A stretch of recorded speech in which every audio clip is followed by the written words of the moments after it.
Ali, Ali, Ali, Ali, Ali, Ali, yeah. I praise Allah for these lessons. I'm striving to be the message, and I thank Allah for His blessings. Ali was the circle 7. I praise Allah for these lessons. I'm striving to be the message, and I thank Allah for His blessings. Ali was the circle 7. I praise Allah for these lessons. I'm striving to be the message, and I thank Allah for His blessings. Ali was the circle 7. I praise Allah for these lessons. I'm striving to be the message, and I thank Allah for His blessings. Ali was the circle 7. I praise Allah for these lessons. I'm striving to be the message, and I thank Allah for His blessings. Ali was the circle 7. I praise Allah for these lessons. I'm striving to be the message, and I thank Allah for His blessings. Ali was the circle 7.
Islam, Islam, Islam.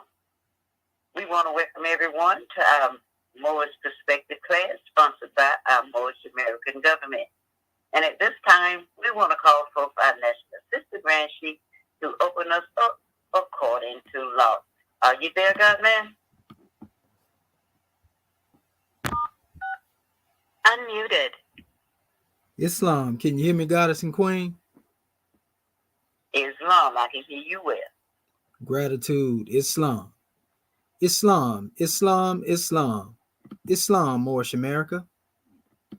Want to rise upon the 7 within the circle of justice, mercy, love, and right, and give all praises to the great God Allah, Father God Allah, and honors to His holy prophet, honors to our holy prophet, Noble Drew Ali, El-Hajj Sharif Abdul Ali, that is.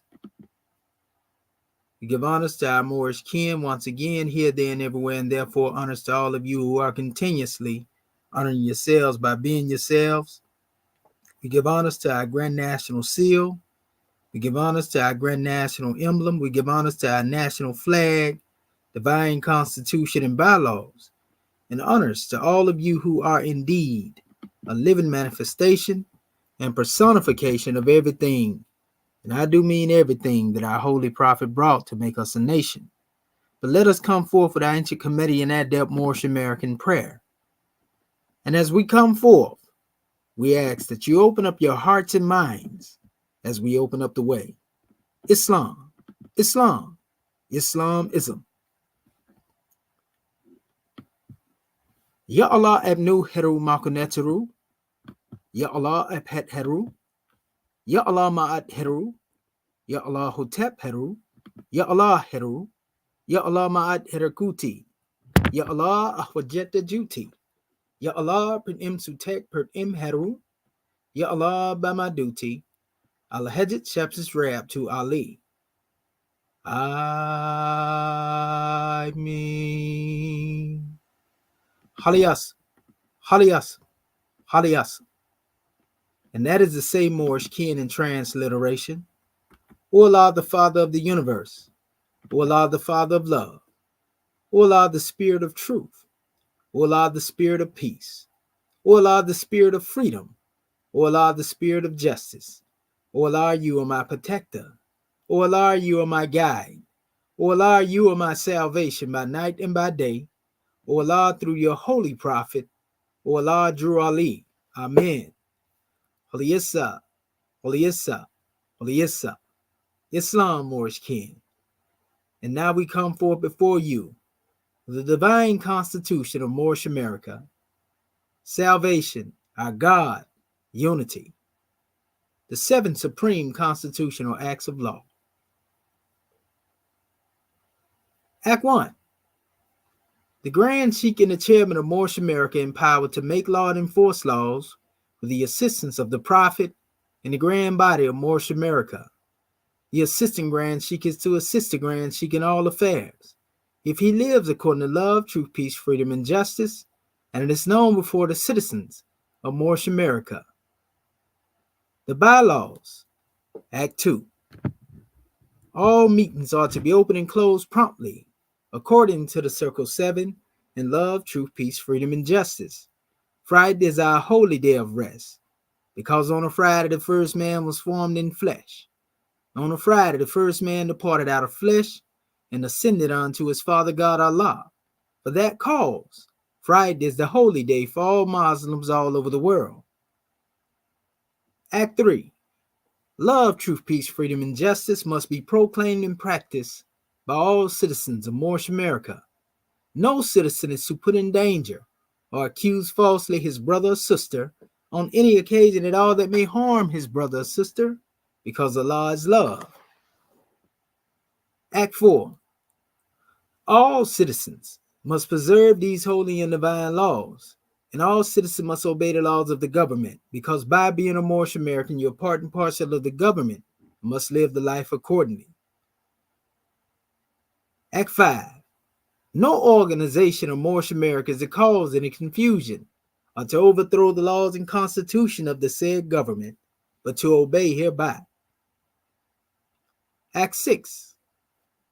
With us, all citizens must proclaim their nationality, and we are teaching our people their nationality and their divine creed, that they may know that they are part and parcel of this said government, and know that they are not Negroes, colored folks, black people, or Ethiopians, because these names were given to slaves by slaveholders in 1779 and lasted until 1865 during the time of slavery.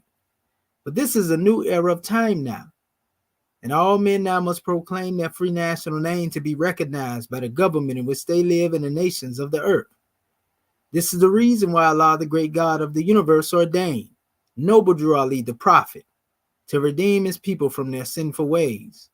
The Moorish Americans are the descendants of the ancient Moabites, who inhabited the northwestern and southwestern shores of Africa. Act 7. All citizens must promptly attend their meetings and become a part and a parcel of all uplifting acts of Moorish America. Moorish Americans must pay their dues and keep in line with all necessities of Moorish America, and then you're entitled to the name of faithful. Husband, you must support your wife and children. Wife, you must obey your husband and take care of your children and look after the duties of your household. Sons and daughters must obey father and mother and be industrious and become a part of the uplifting of fallen humanity. All Moorish Americans must keep their hearts and minds pure with love and their bodies clean with water. This divine covenant is from your holy prophet, Noble Drew Ali, through the guidance of his Father God Allah. Prophet Noble Drew Ali, peace and blessings be upon him, founding father and framer of the divine constitution and bylaws of Moorish America. And now that this meeting has been opened according to the Triune Acts, Acts 1, 2, and 3 in love, truth, peace, freedom, and justice, we say Islam, Islam, Islamism. The providence of Allah is ever all his works. He ruleth and directeth with infinite wisdom. He hath instituted laws for the government of the world. He hath wonderfully varied them in all beings, and each by his nature conformeth to his will. Shemotepu Moorish King. Peace and love. Islam, Islam, Islam, Islam. I am the National Assistant Grand Secretary of State, Dr. Diane Carter Bay. My ancient comedian, her name being Dr. Dendra Anik Akerta Bay. First, let me rise and give praises to our great God Allah. I give honors to our holy prophet, Nobuju Ali. I give honors to Act 1. And I give honors to our National Assistant Grand Chief for opening us up according to law. And at this time, I'm going to be reading our chapter of the week, chapter 60, coming from our Holy Quran. And it reads, Holy Instructions from the Prophet, the soul of man. The blessing, O man, of thy external part is health, bigger in proportion. The greatest of these is health. What health is to the body, even that is honesty to the soul. That thou hast the soul is of all knowledge, the most certain of all truth, the most plain unto thee. Be needful, be grateful for it. Seek not to know it perfectly. It is inscrutable. Thinking, understanding, reasoning, willing. Call not these the soul. They are its actions, but they are not its essence. Raise it not too high, that thou be not despised. Be not thou like unto those who fall by climbing, neither debase it to the sense of brute. Not be thou like the horse and the mule, in whom there is no understanding. Search it by its faculties, know it by its virtues. They are more in number than the hairs of thy head. The stars of heaven are not to be counted with them. Think not with Arabia that one soul is parted among all men, neither believe thou with the sons of Egypt that every man have many. Know that as thy heart, so also thy soul is one. Doeth not the sun harden the clay? Do it not also soften the wax? As it is one sun that worketh both, even so it is one soul willeth contrary. As the moon retaineth her virtue, though darkness spread itself before her face as a curtain, so the soul remaineth perfect, even in the bosom of a fool. She is immortal. He is unchangeable. She is alike in all. Health calleth her both to show her loveliness, and application anointeth her with the oil of wisdom. Although she shall live after thee, think not she was born before thee. She was created with thy flesh, and formed with thy brain. Justice could not give her to Justice could not give her to thee exalted by virtues, nor mercy delivers her to thee deformed by vices. These must be thine, and thou must answer for them. Suppose not death can shield thee from examination, think not corruption can hide thee from inquiry. He who formed thee of thou knoweth not what, can he not raise thee from thou knowest not what? Perceiveth not the proper hour of midnight? Exalted he not his voice to tell thee it is morning? Knoweth not the dog the footstep of his master? Fleeth not the wounded goat unto the earth that healeth him? Yet when these die, their spirit return to dust. Thine alone surviveth. Keep it not to these their senses, because quicker than thine own. Learn that the advantage lies not in possessing good things, but in the knowing to use them. Hast thou the ear of the stag, or were thy eyes as strong and piercing as the eagle? Did thou equal the hound in smell? Or could the ape resign to thee his taste? Or could the tortoise fulfill it? Yet without reason, what spare thee. Perish not all these like their kind? Have any one of them the gift of speech? Can any say unto thee, therefore did I do? The lips of the wise are as the doors of a cabinet. No sooner are they opened, but treasures are poured out before thee. Like unto trees of gold arranged in beds of silver, are wise sentences uttered in due season.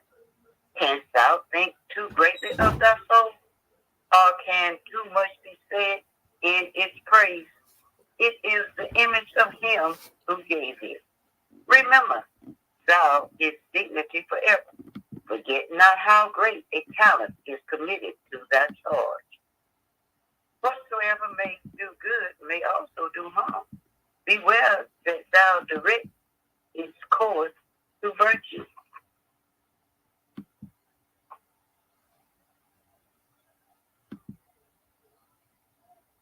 Think not that thou canst lose her in a crowd.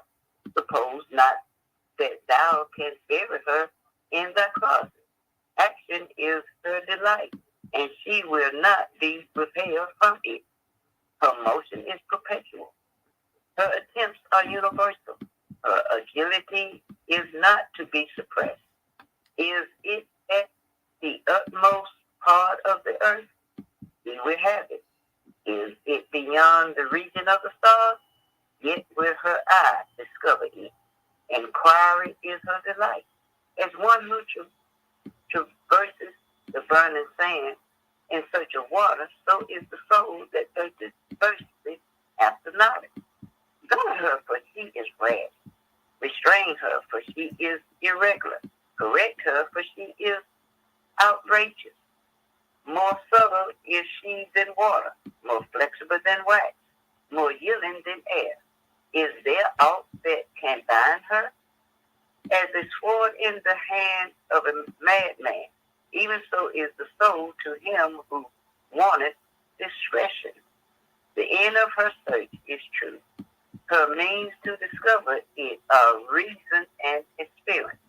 But are not these weak, uncertain, and fallacious? How then shall she attain unto it? General opinion is no proof of truth, for the generality of men are ignorant. Perception of thyself, the knowledge of him who created thee, these sense of worship thou owest unto him. Are not these plain before thy face? And behold, what is there more than man needeth to know? Islam, Islam, Islam. I am Dr. Ginger Ani Kurtubay. Today is December the 16th, 2023. We give honors to Dr. Ginger Ani Kurtubay for reading our chapter of the week. We give honors to our National Assistant Grand Chief for opening us up according to law. Again, we want to welcome everyone to our Moorish Perspective class sponsored by our Moorish American government. Our host for tonight's class is our National Assistant Grand Chief, Dr. Sadu Amentiel Maheji Sepsuel. This topic for tonight is coming from our chapter of the week, chapter 60, Ayat 1. The blessing, O man, of thy external part is health, vigor, and proportion. The greatest of these is health. What health is to the body, even that is honesty to the soul. Also, more definitely check your emails as we will be going live. And at this time, we want to turn everything over to our host, our National Assistant Grand Chief, Dr. Sadu Amentiel Maheji Sepsuel. Are you there, God man? Islam, can you hear me, goddess? Islam, I can hear you with. Gratitude. Islamism. Islam, having already risen, we continue to rise in ascension, giving all praises to the great God Allah, Father God Allah, and honors to his holy prophet, honors to our holy prophet, Noble Drew Ali, El Hajj Sharif Abdul Ali, that is. We give honors to our Moorish kin once again here, there, and everywhere, and therefore honors to all of you who are continuously honoring yourselves by being yourselves. We give honors to our Grand National Seal, Grand National Emblem, National Flag, Divine Constitution and Bylaws, and honors to all of you who are indeed a living manifestation and personification of everything. And I do mean everything that our Holy Prophet brought to make us a nation. I want to welcome you to another Moorish Perspectives. I'm your host and instructor, Dr. Shahid Imani Mohadi Shabazz El. My ancient Comedian high name being the same is Dr. Shedawa Minti El Muhajjid Shepsuel. And got a powerful measure to bring forth to you, Moorish kin. Indeed, a very, very powerful measure to bring forth to our family. And so we want to give honors to you and want to give honors to all of our family that is out there in social media that's listening to us. Want to give honors to all of those who may be tuning in for the first time to listen to what it is that we are bringing forth. And we are here to inspire and uplift our people and elevate them so that they may be able to take these lessons and make their conditions better. But you must first believe your condition is better and thereby go beyond just belief into coming into knowing through fruition that your position, becomes better, so to speak, and your condition becomes better, so to speak. So praise be to Allah for sending us our holy prophet, Noble Drew Ali, and most definitely one who has indeed demonstrated the resurrection, as the resurrection has become a fact. We say we rise upon the seven within the circle of justice, mercy, love, and right. And this is exactly what we coming to demonstrate, Moorish kin, for you. So for those who are looking via social media, be sure to like, share, and subscribe, and also tune in. Tune in, and also share this particular link so that our family out there can tune in with you. So, gratitude, Islamism. So, we'll start from the top, Moorish kin. We're gonna start from the top, because we got to look around the cover, but not a whole lot. You hear us all the time dealing with the soul of man. And this is what we wanted to draw from the first ayat in our Moorish Holy Quran.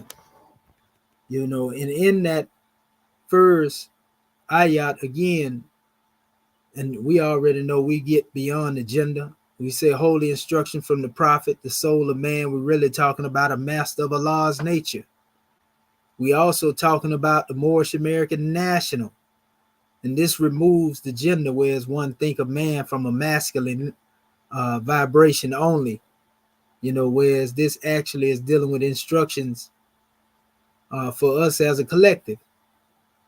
So the blessing, O master of Allah's nature, O Moorish American national, the blessing of thy external part is health, vigor, and proportion.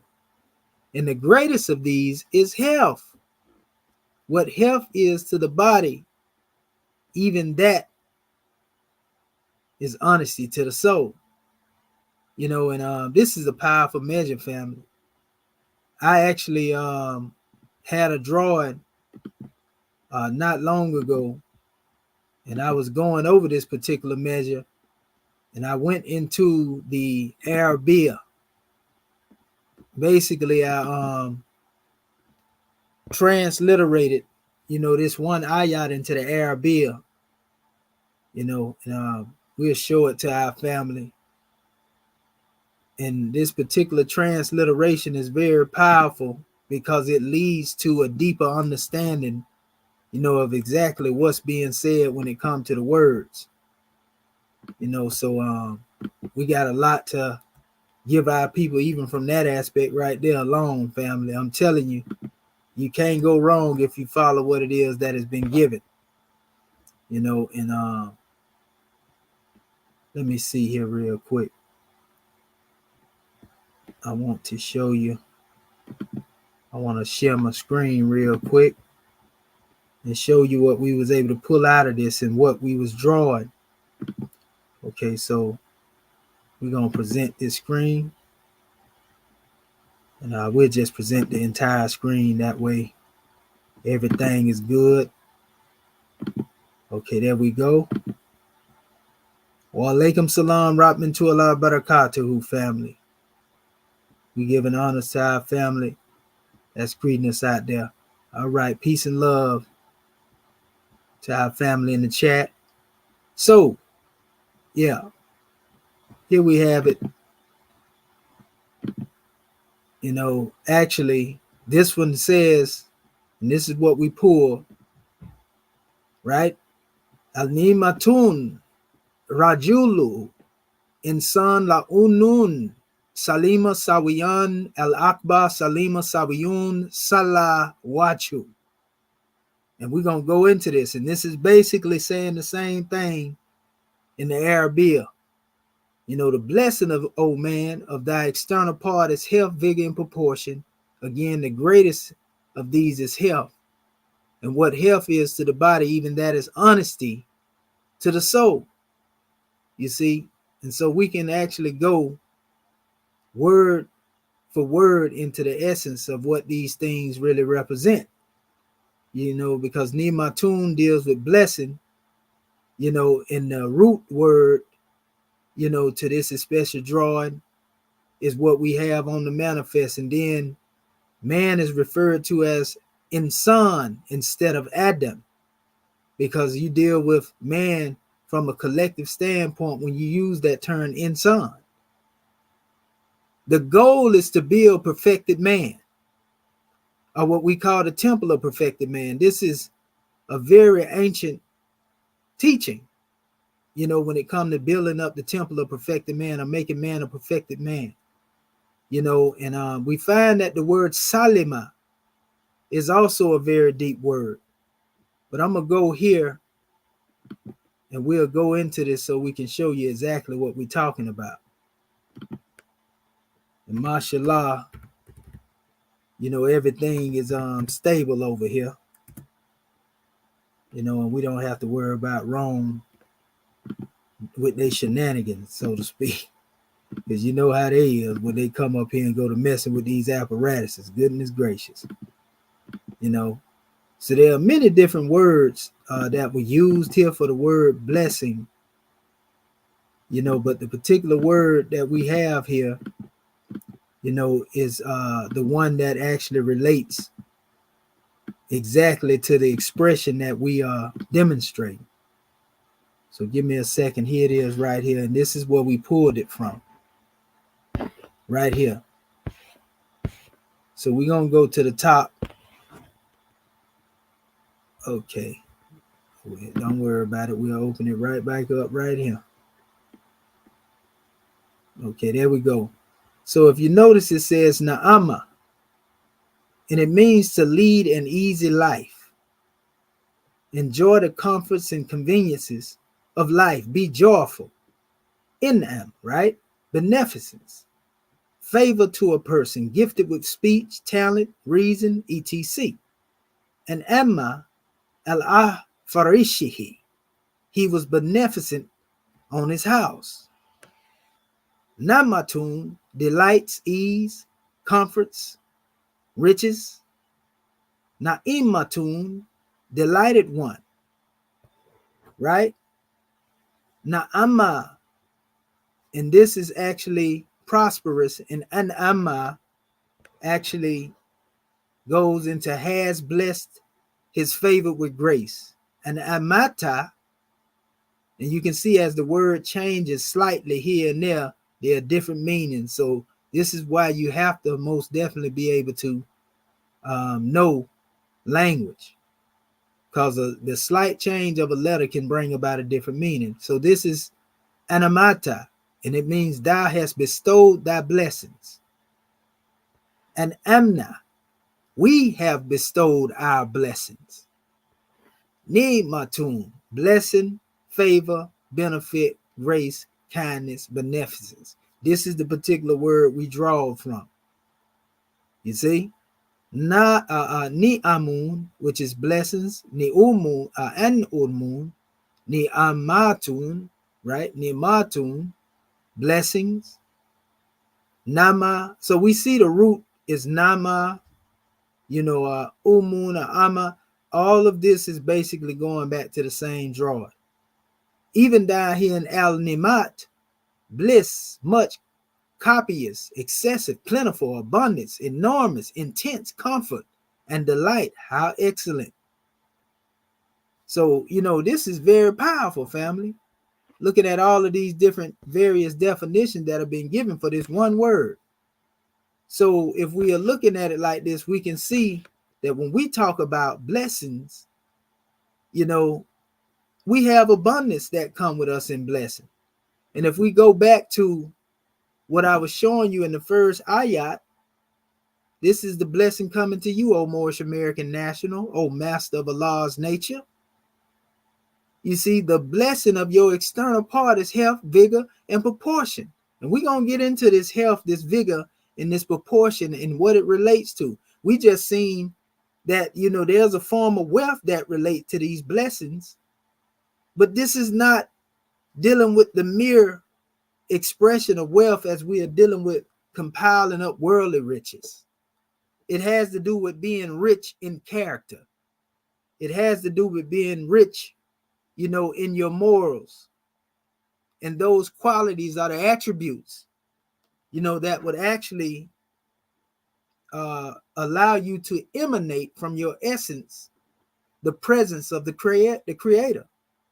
And we call this the omnipotence, being displayed before thee, the omnipotence of man, where you are able to cross the borderland at will. Ain't nothing spooky about this. So the blessing, O man, of thy external part is health, vigor, and proportion. The greatest of these is health, right? What health is to the body, even that is honesty to the soul. Very, very powerful measure, family. We got to really reflect upon this drawing. The greatest of these are health. So we already know we got health, vigor, and proportion, but if the greatest of these are health, that's for a reason, because without health, you can't exercise your vigor. You can't display, that divine proportion, so to speak, without health. You see? But we have to acknowledge the source of our health. In other words, we must acknowledge the source of divinity, the divine within us. You see, and this is where we really unfold that. And a lot of these other words, like I said, the insan, dealing with man, and la'unun, the salima. Salima actually deal with the word peace. But this peace is not just saying, all right, this is peace, and we got us some peace, we gonna rest in peace. No, this actually goes deeper because it actually deals with health. I'm gonna show you what I'm talking about. Let's go back to our dictionary, and I'll show it to you again here. And we went over this one here quite a couple of times too. This ain't the first time that we went over this particular definition. But all is well. There's nothing wrong with revisiting. So let's go into the word peace. There's many different definitions, but we're talking about the word. Here you go, right here. And this is a very long definition. So we'll go actually to, the top here to show you the root, salima, right? And in the first few measures of the definition, we have to be in sound condition, well, without a blemish, safe and sound, salam, safety, security, immunity, freedom from fault or defects, imperfection, blemish, or vice, peace, obedience, heaven. The word has a much wider meaning than merely abstinence from strife and involves prosperity, good health, wholeness, and completeness in every way. Now, there's a whole lot more we can go on to this right here, dealing with it, but dealing with the basic aspect of the root, we see that this health has to do, and this is the same root that the word Islam comes from, and Salam and Muslim, a Muslim, which goes a little further. We can also go into the aspect up here, like it says Suleiman, dealing with a ladder, stairs, steps by mean which one reaches the height and becomes immune to evil and secure. We're going to touch on some of that later in this bill, because this is the true essence of what peace is. So when we say Salima, this is what we're speaking of. This is your health. Your health has to do with immunity. Immunity, family, from that lower self. Immunity from hatred, slander, lewdness, murder, theft, everything that harm. Immunity, again, from anything of the naught, or those type of vibrations, so to speak. So this is true peace. It has to do with the health. So and then it actually is followed up too, again, by another word up here, which actually also has to do with health, but it goes a little further because it deals with the way that we are made, Sawiyan. And this deals with, vigor and proportion. We'll do this right here, and it should take us right there. We'll see if it give us that emission. If not, we'll go a little further with it. That's cool.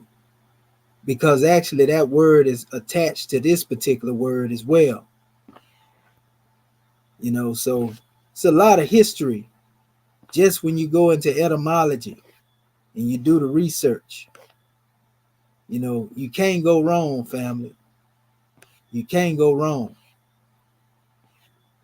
The Most High, the great God, has made this easy, and simple for us. All we got to do is try to make these things applicable to ourselves, and all is well. So let me see here. This should yield the word for us, mashallah. Okay, yeah, it took us right to it. Here it is again. See it here? Sawiyun, even right sound in mind and body. So one aspect had to do with being secure, but it dealt with peace. But this one has to do with being sound in your mind and your body. Sawiyan, being in sound health. And then it goes on to sawa, to proportion, fashion, perfect. And this is what we're talking about. When we have been fashioned in due proportion, this is where we are dealing with expressing the temple of perfection. That's why when the great God Allah told the angels and Iblis, he said, I'm getting ready to form a man, and after I've done this and formed him in due proportion and breathed it into him of my spirit, then prostrate unto him.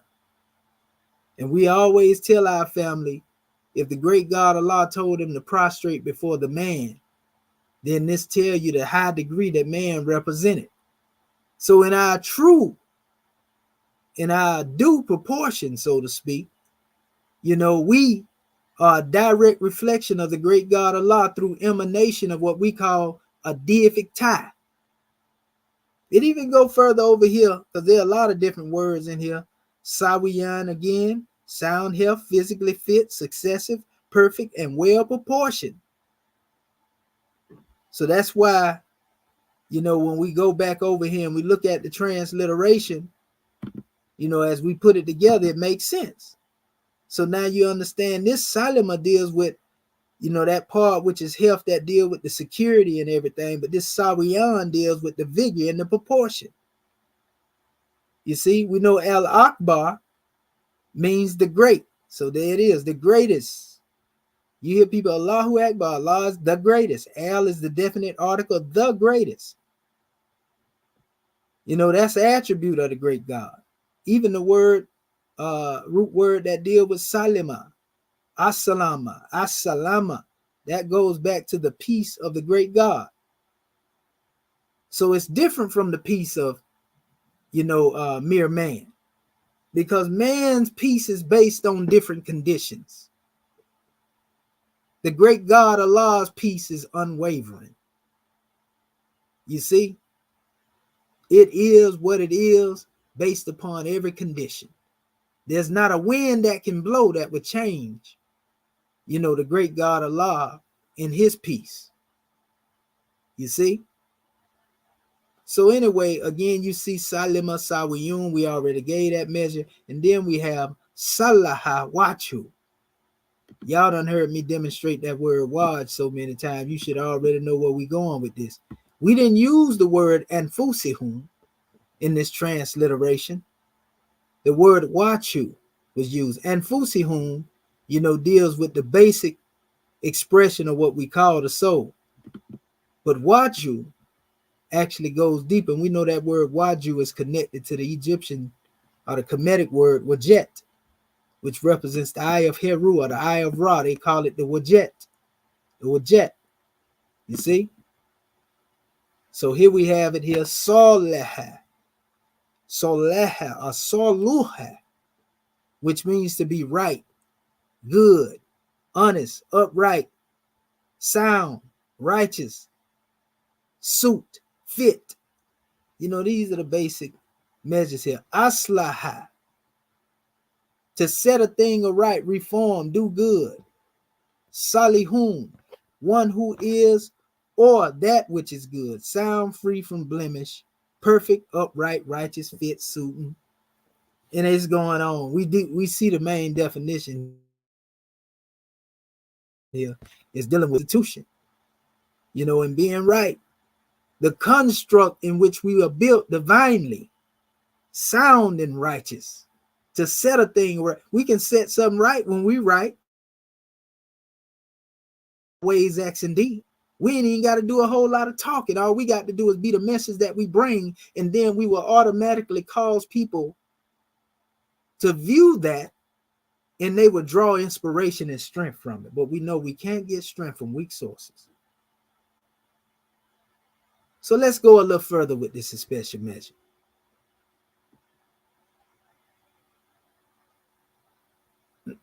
Let's deal with the Wachu. We're going to go over here, and this is the last drawing right here. Because remember now, the greatest of these is health. We just talked about the health. So what health is to the body, we just told you, being sound in body, right? Even that is honesty to the soul. Not just your desires, because we know when we speak of the soul, and we're going to get into that, a lot of us don't know that there are various different characteristics. At a basic level, there's a 3-step ladder that we can climb within the realm of the soul. But there's actually another 4. And we're going to go into that because we often deal with the 3, but we don't go into the 4 all the time. And this 3, we don't go into the 7 all the time, pardon self. That extra 4 with the 3 is what I meant. But that 3, is what they call bestiality, consciousness, and felicity. Bestiality is called Nav's Amara. Consciousness is called Nav's in the Quran, Lawama. And felicity is known as Nav's Mutmainna. You see?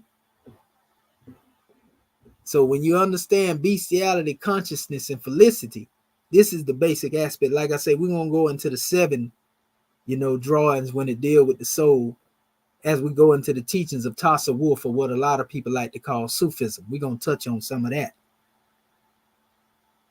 But when we go into the teaching upon this particular word right here, Wachu, this word is so powerful because, it has to give us an expression where we turn to the great God Allah within us when we are told to face him. We say that Allah speaks to man through man. When we look into the face of man, we look into the face of Allah.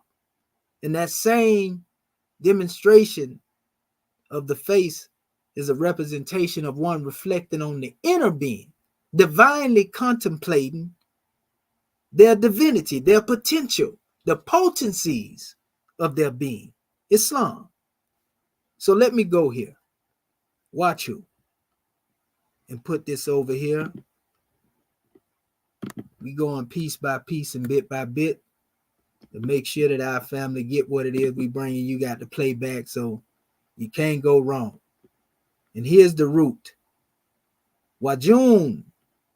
See, it means face, consonants. Qibla. We hear a lot of Orthodox Muslims say, face the Qibla. You know, but the true Qibla represents the seat of consciousness. How do we know this? The word Qibla has a relation to the word Qulb, a Qulb, Qulb, which is the heart. So it says Qibla, direction, heart, soul, or oneself. So it doesn't matter which direction you face. If you are demonstrating just a rite ceremony in a form or just a main ritual, if you have not turned away, you know, from a harmful act, you know, consciously, so to speak. It's all right to turn symbolically, but what about turning within your consciousness? You can turn away from who you used to be, but if your consciousness is still there, well, you already know how it go. You really ain't turned nowhere, huh? And I don't think none of us would like to turn our back on our higher self or the highest state of vibration. So countenance, Qibla, direction, heart, soul, oneself, break, or appear as a part in accordance with a fact, sake, way, desired way, object, motive, deed, or action to which a person directs his attention or favor. So it's giving all these different breakdowns. You know, the definition is longer than this. But when you go to the actual root, watch how to strike on the face, surpassing rank, wajaha, to set, to direct, to aim, to set, turn, or set, face, or sin. So there's action coming behind this when you deal with this special definition. So again, it is alni matun ya rojulu insan la unun salima sawiyan al akbar salima sawiyan salaha wachu. The blessing, O man, of thy external part is health, vigor, and proportion. The greatest of these is health. What health is to the body, even that is honesty to the soul. Now it makes sense, huh? When we go into it from that aspect, even deeper. See, this is what we call the uniting of the Grand Quran of Mecca with the Moorish Holy Quran. You see? We got more of that to come too in due time. So let us go into one of the measures that was given in our adept questionnaire. In question 27 of our adept questionnaire, we are asked the question, what are symbols of the soul called? And the answer that was given is rites. Now we are told, you know, that when we are ready, that rite symbolic would be introduced. So if the soul is represented by rites, you know, this in and of itself tell us where our work is to be done. This tells us where our right of self-initiation lies. It has to do with the soul. Now we know the soul is nothing more than spirit vibrating not so fast, the spirit plane. So there's a connection or a link there, right? But when we go into the aspects of the soul, I remember back in the day when I first came into a clear conception of it, you know, I said, well, the soul and the spirit, you know, they are two different entities, but it really represents vibration.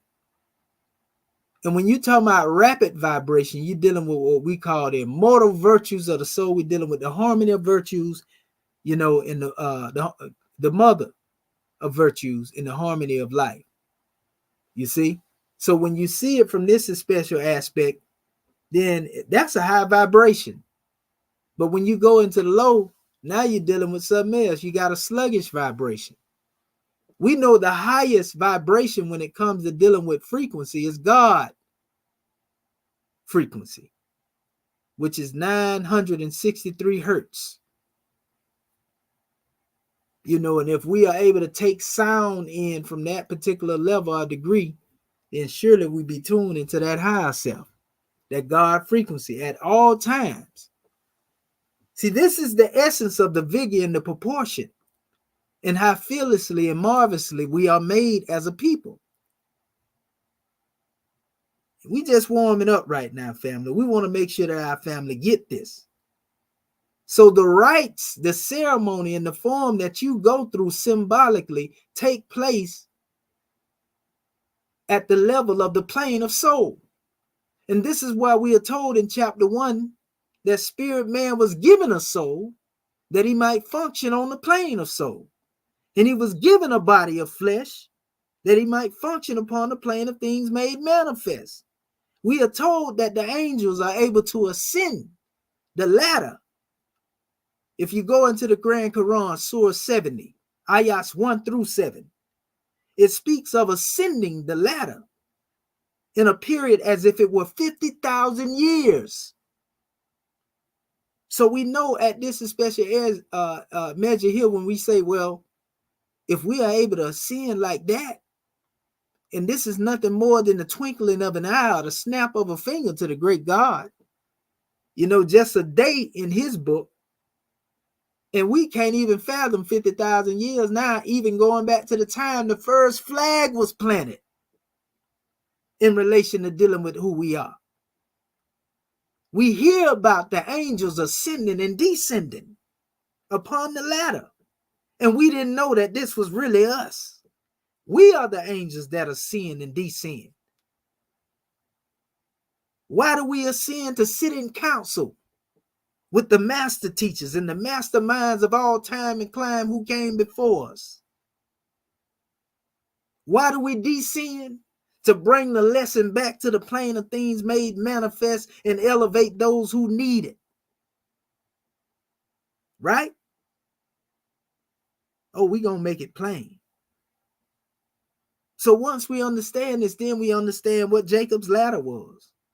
When we understand this, then we understand what them 7 degrees of self-mastery represent.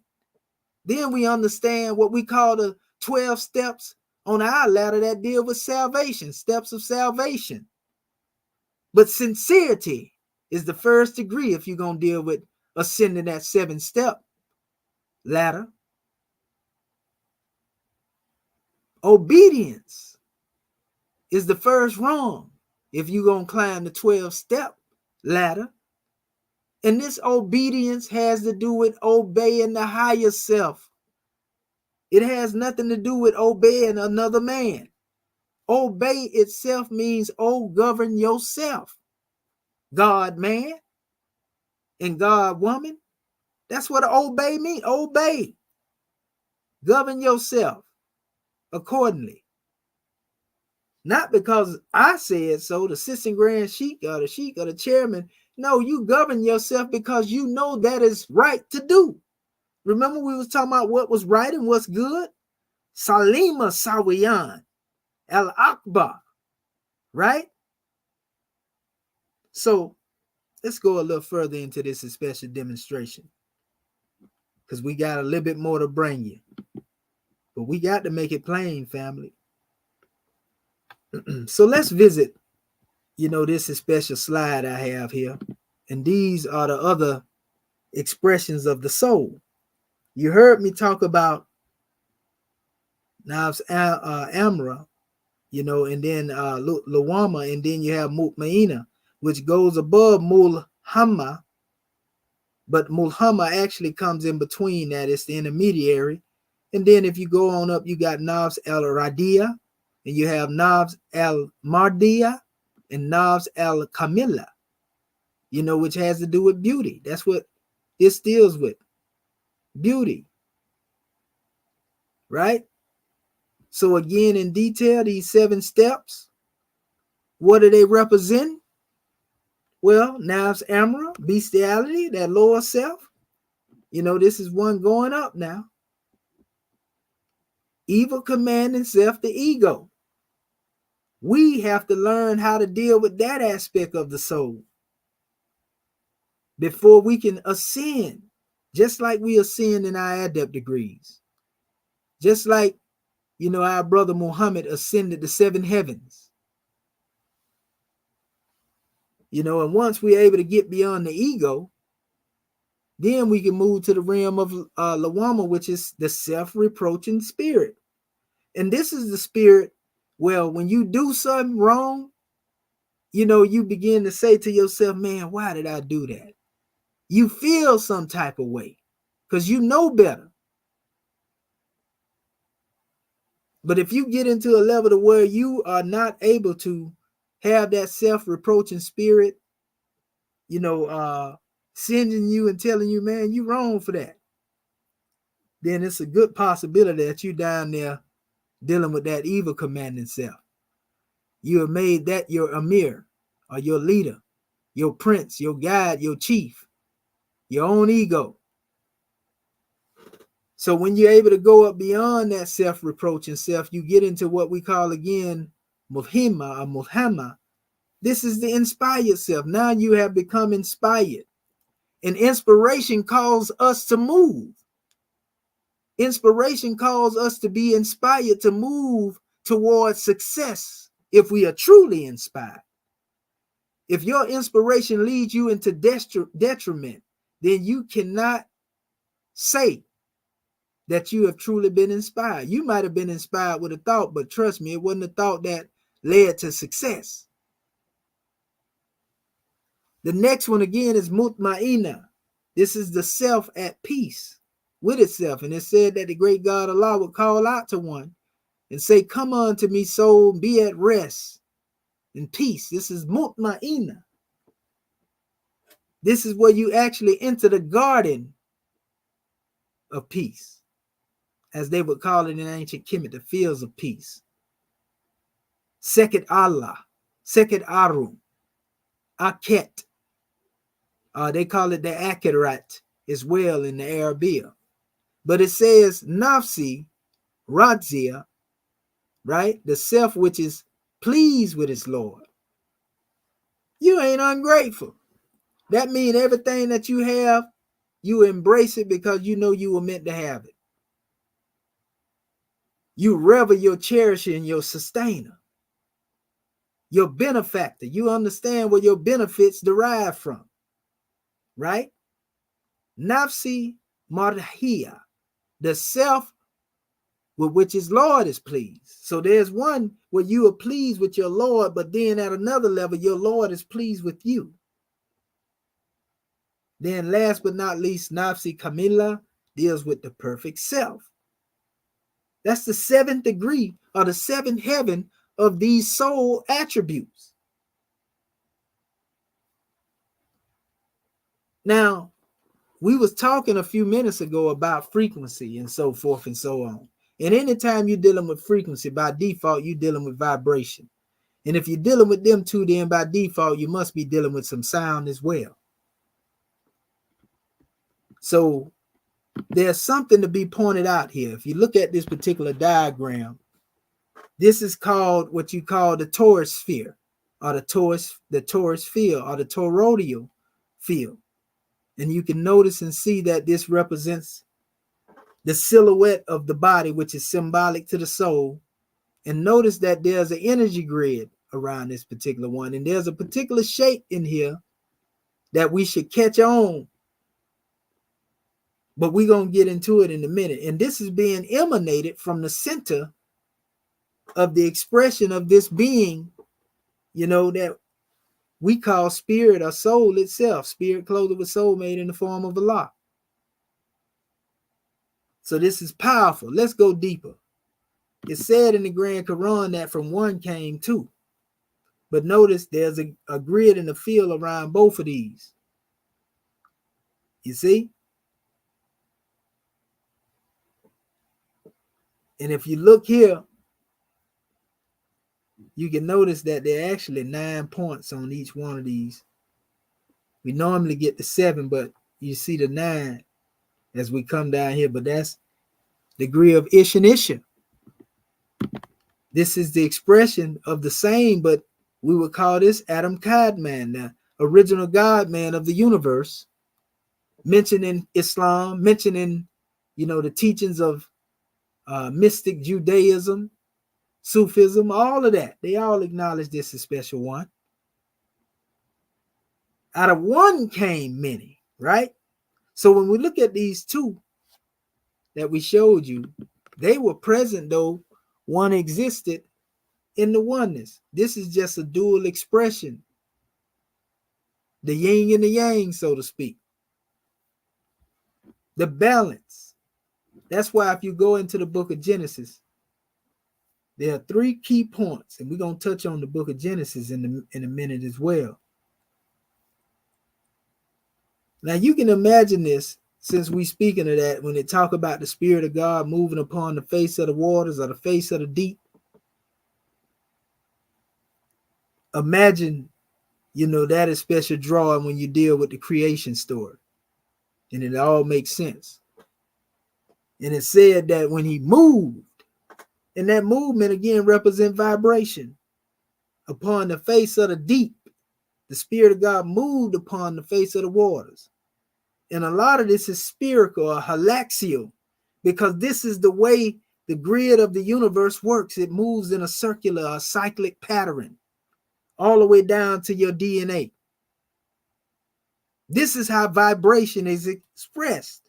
Notice the emanation coming from the head region. And then it's going downward, feeding the root in order that one may spring up in being awakened. Now I told you to pay attention to the shape right here, because we're going to get into this in a second. We're going to get into it right now. If you look at all these things that have been expressed here in this particular, diagram, look at the shape, pay attention to it. Look at it. Look at the man here, the seed in the heart. Wow, we see an apple, huh? That's the shape. Every particular portion in creation, when you go into sacred geometry, it has a complete microcosmic expression of the macrocosm. And so if you understand that, this is didactic art, showing you that everything that you can see found in creation exists, at a greater degree. So we see the energy as opposed to what becomes manifest. So now that we understand this, where did this apple come from? It had to come from a tree of life, right? So when you hear them talking about an apple, that was given, this actually represented a particular wave, that was being made manifest. People talk about riding the wave a lot in this new era in time. They on a different wave because it all deal with wavelength frequencies. So all this means when we talk about one eating of the apple has to do with, a particular frequency and vibration where one was. The tree of life is the tree from whence that apple came, representing the God man, the God woman, representing fallen humanity after they fell into the plane of things made manifest. And they fell head first because they fell within their head. We just showed you in this original expression how the emanation is here, but what happens when there's nothing firing up in them neurons? And we can truly say that one is basically inactive, and inactivity represents stagnation and therefore death. A mental, spiritual, which can lead up to the physical if one is not careful. So you see all of these different expressions here, family. We can't make this up. Everything out there in creation, you can find some of that relates to you.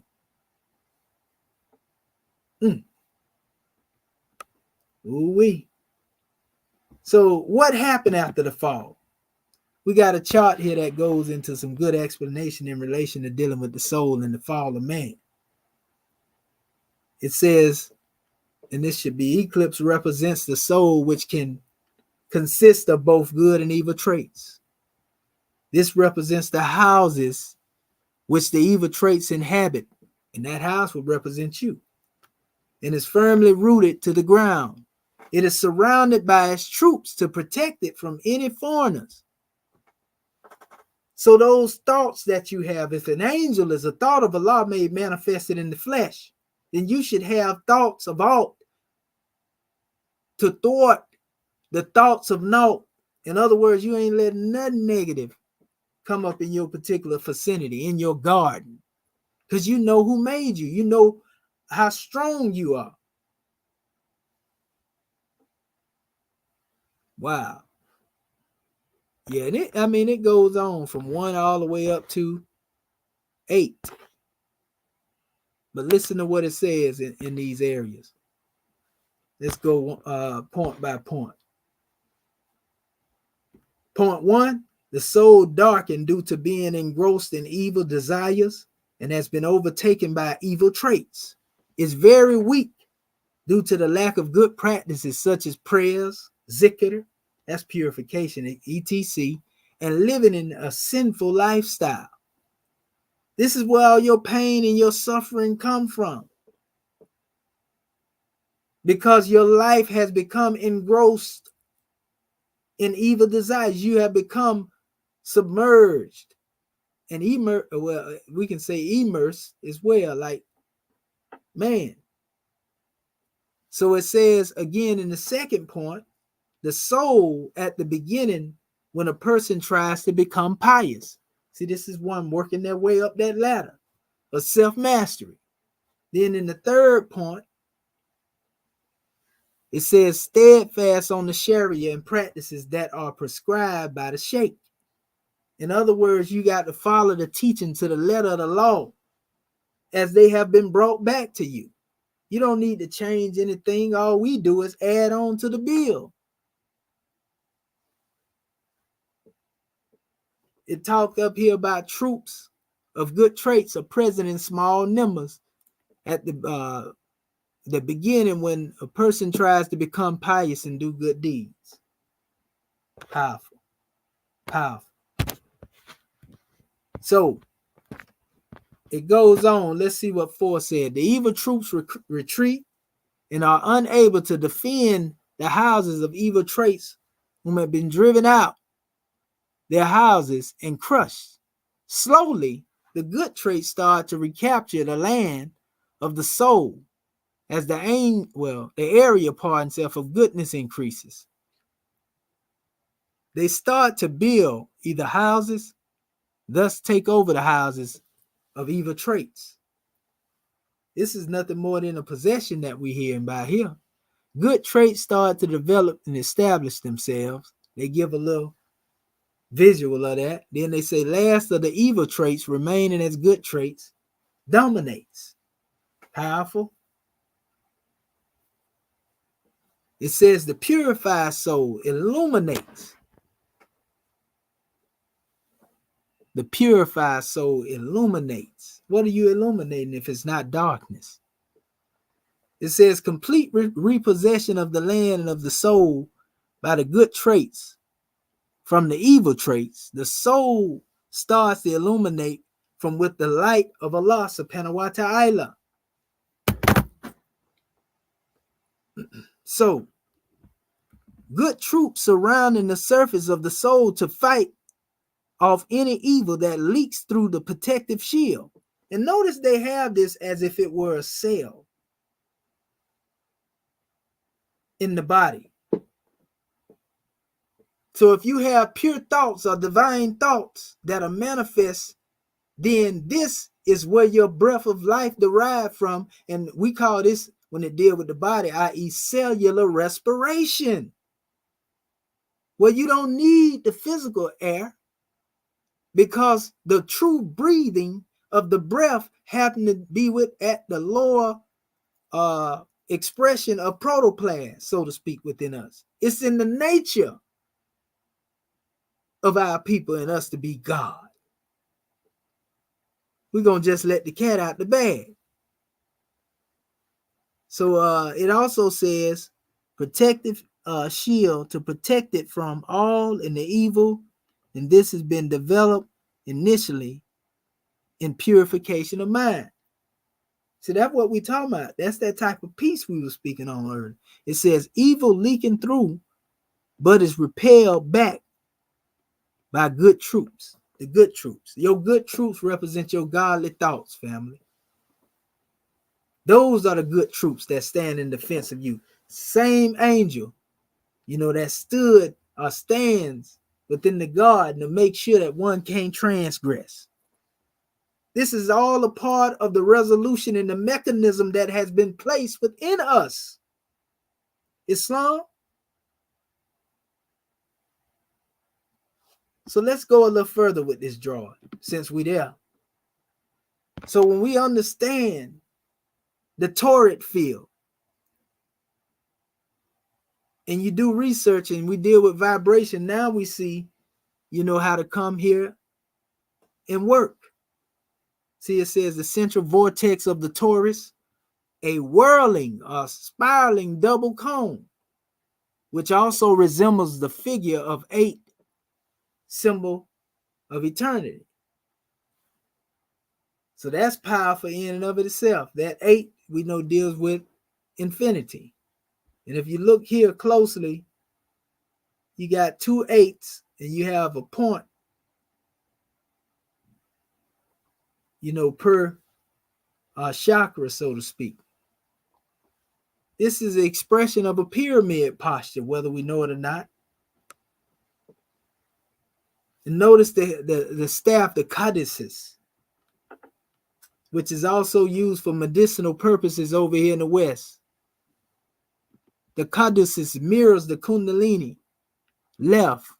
And if we combine 2 caduceus staffs, one facing up, the other down, the image resembles a vortex, right? Islam.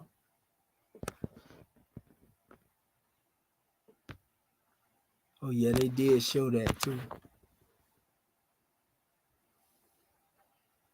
All this deal with energy, family, because we're talking about the soul now.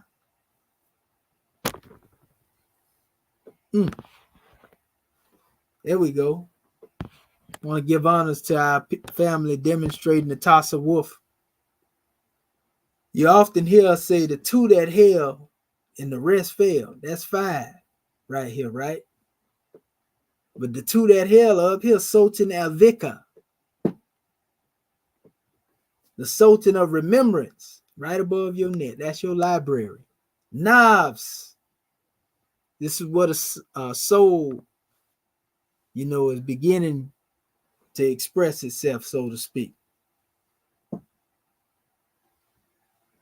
So yeah, we got a whole bunch of different measures in here that deal with lesser areas, but it also gives us some insight. You also find that word soul as it relates to the latifs. There are 7 of them said to be mentioned. That's a whole nother class in and of itself. Again, we already went over the 7 levels of the stages of the self, the carnal, evil commanding soul, and all of them, same thing, self-commanding, self-accusing soul, self-receiving inspiration, soul at rest, soul well-pleased, soul pleasing. And the perfected soul, or the purified or innocent soul. Powerful. And last but not least, we showed this to you a couple of times. We understand now why the prophet demonstrated as he did. Because he came to demonstrate the possibilities of man. facts. So he had to come through the ways of being a sheik. He had to come through the ways of man before he got there. Man, sheik, adept, prophet, angel, cherubim, seraphim. This is our way, family. See what we had out in there, spirit? M-A-N is human spirit clothed with soul made in the form of Allah. That's what we talking about. Once we understand that, we understand the greatness. That's what we talking about, the possibilities of man.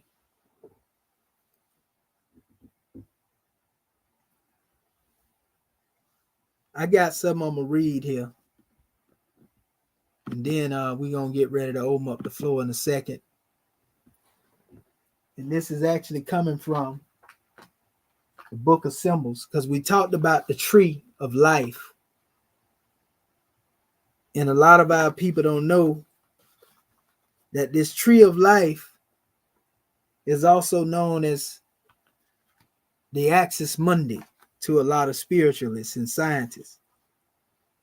And listen to what it says about this world tree. It says the axis around which the world revolves links the dominions or hierarchical levels together by their midpoints. And you know this is dealing with them grids that we just showed you, right? It says if the junction of heaven and earth is taken, then it is the precise center of the earth to the precise center of heaven, symbolizing or being symbolized by the pole star. If it is the downward direction, then this axis is the channel down which all heavenly influence flows. If the upward direction is the middle way, Chong Tao, or the royal road, Wang Tao, sometimes it is a matter of thinking the three worlds, heaven, earth, and the underworld, or Trabhuvana, earth, space, and heaven. This hierarchy itself corresponds to the states of being as the stages in Dante's axial journey so clearly show. Those who have reached the midpoint is the Edenic or primordial state and may rise along this axis to higher states. So come on, man, you can hear it being stated here when we talk about this tree of life, this axis mundi. You know, they got a couple of different measures in here. Just looking up the word also after soul. You know, that's powerful there.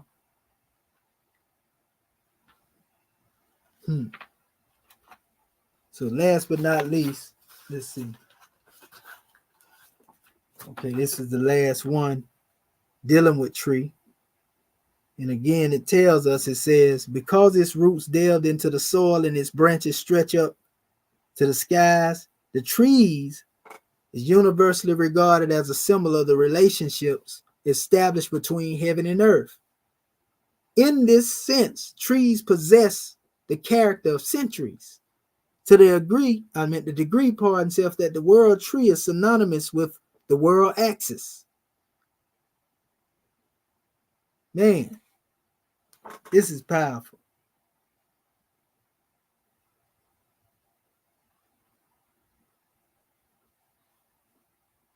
So yeah, the axis mundi is the tree of the universe.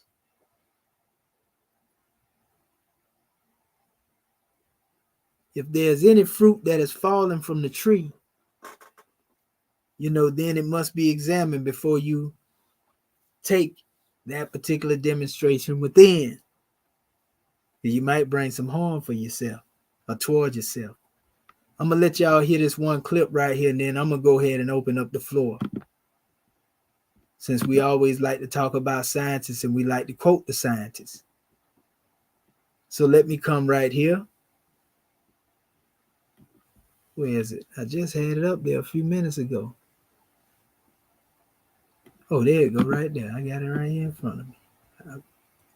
That's no longer there. And that matches perfectly with the concept of a soul. So you recognize there was something there when they were alive that isn't there when they're dead. Well, what is it that was there when they were alive? Well, we have some evidence for this. The neurosynapses of your brain. And how do we know the brain is you? Because you can stroke out bits by bits of your brain, whole sections that just shut down. And as that happens, if it's a multiple strokes rather than one massive stroke, you lose the ability to speak, you lose knowledge of who you are. All the things that we associate with you, lose your personality. Where's your soul? Now, I remain unconvinced that a soul is something other than a word we give to your neurosynaptic thoughts that enable you to say, I am an individual and I have a consciousness. Everything you are. So you see that right there. One of the most renowned scholars of our time, Neil deGrasse Tyson, you know, basically when you lose cognition and when you become less conscious, you know, this is when you can identify with being exactly who you are because you don't know no better. Man, that's a powerful demonstration. So when you are soulless, you are lifeless, and your soul has to do with that which is within your brain. That's why our chairman has given it to us in location. We know he was quoting our Moorish Holy Quran. Powerful. You know, so what do we think now when it comes to dealing with this soul that we have? We got a lot more in here, you know, to go through different definitions of the drawing too, you know, the actual surahs and ayats, but that's all good and well. You know, we definitely gave our people enough to eat off of and be fed, so to speak. So what I'm going to do, I'm going to go ahead and open up the floor. I'm going to drop this link right here first. Let me see here. There we go.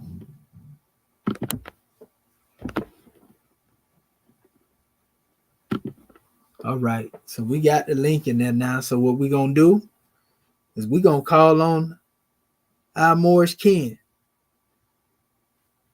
*6 your phone, Moors. Remember, our subject matter is the holy instruction from the prophet, the soul of man. And when we go into the drawing, we're drawing from the first ayat, right? The blessing, O man, of thy external part is health, vigor, and proportion. The greatest of these is health. What health is to the body, even that is honesty to the soul. That's our subject title. So let me see here.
That our prophet has brought to us.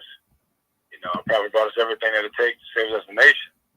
He brought us our divine creed, our religion, and our nationality, Moorish American National.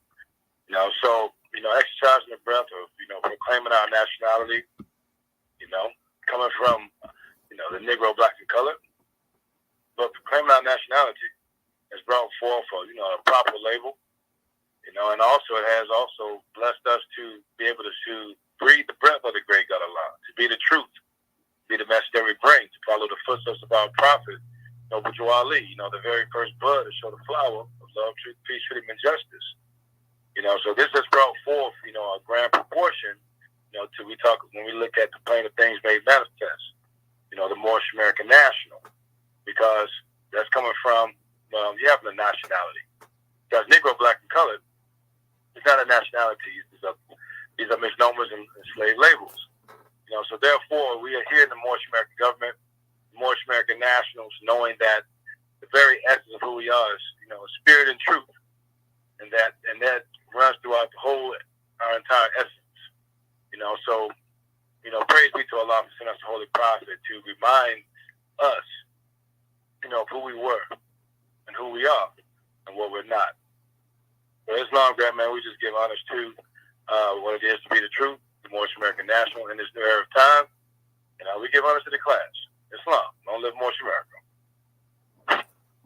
In Islam, and gratitude for the measure, brother. Indeed, long live Moorish America. Islam. All right. Is there any other Moor who would like to come forth and exercise their fight? Let the world know you're alive. Islam. Islam, Brother Gerald Hamid Muhammad Bey. Gratitude, Grand Man. Islam. Yes, I'm Dr. Gerald Hamid Muhammad Bey, Consul General of the South Carolina Consulate. First, let me rise in praise of our Father God, Allah, who is the best known and the best arranger of all things, and give the highest honors to his holy prophet, our holy prophet, Prophet Noble Drew Ali, who is the last prophet of this new era of time now. He is the seventh manifestation in divine flesh, the seventh angel, Al-Haj Sharif Abdul Ali, always extending much love, honor, and respect to you, National Assistant Grand Sheikh, for always giving freely of the spirit of the truth that your Father God Allah has given you. Gratitude for all that you do and will continue to do for us, our people, and the nations of the earth. Gratitude, Grand Man, Grand Class. I give honors to Act 1 of our divine constitution and bylaws. I give honors to our Grand National Seal, our Grand National Emblem, and our Grand National Flag. I give honors to this theocratic government in which we all live and can live. I give honors to Marcus Messiah Garvey L., the forerunner who opened up the way to our beloved prophet Noble Drew Ali. And I give honors to all of our Moorish kin, our visitors out there in the audience, to our student ministers, our angels, executive rulers. I give honors to everyone on this live Moorish Perspectives Zoom conference call. I give honors to those that spoke before me and those that will speak after me. And I give honors to absolutely everything Moorish. As stated again, Grand Man. Grand presentation.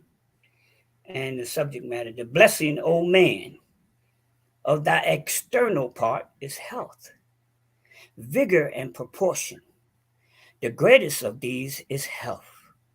What health is to the body, even that is honesty to the soul.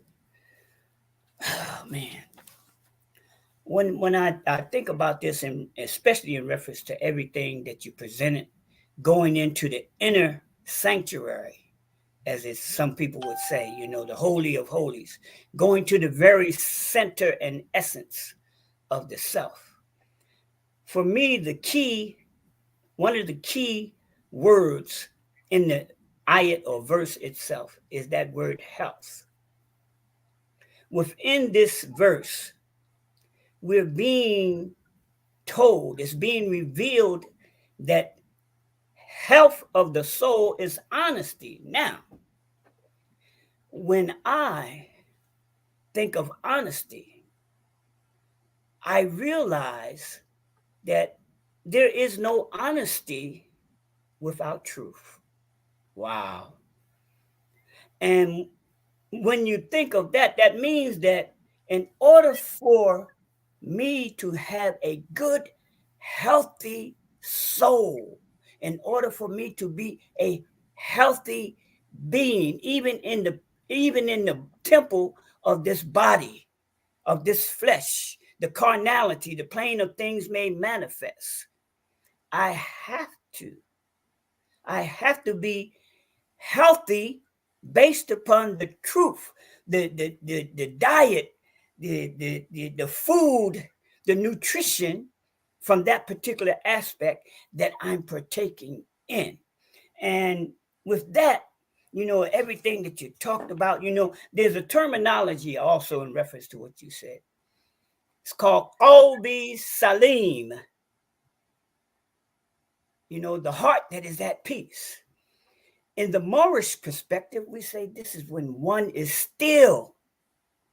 See, stillness means that I'm able to feel, not in terms of emotion, not in terms of the physical sense, but in terms of the spiritual sense. I'm able to feel the universal vibrations and communications that our Father God Allah is constantly sending to us. And this is the spirit of the truth. So I will end with this. This also made me think, grand man, you know, we got to give much honor to our beloved prophet Noble Drew Ali because he brought and taught us everything. So in chapter 11, starting at verse number 4, this is what the prophet brought to us and taught to us. He says, in all the world, there are two things. The one is truth, and the other is falsehood. And falsehood is that which seems to be.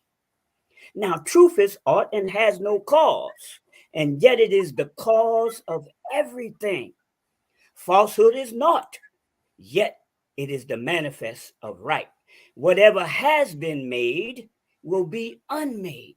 That which begins must end. All things that can be seen by human eyes are the manifest of aught or not, and so must pass away. The things we see are but reflexes just appearing, while the ethers vibrate so and so. And when conditions change, they change. The holy breath is truth. It is that which was, is, and forevermore shall be. It cannot change nor pass away. Islam, Islam, Islam. That is the true health of the soul. Without that, that means that, in a word of speaking, I am unhealthy. I am malnutritioned.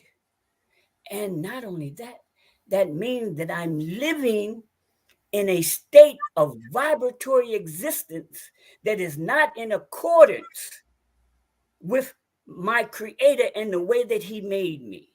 So the prophet brought us everything that we need to learn how to be ourselves because we were not ourselves.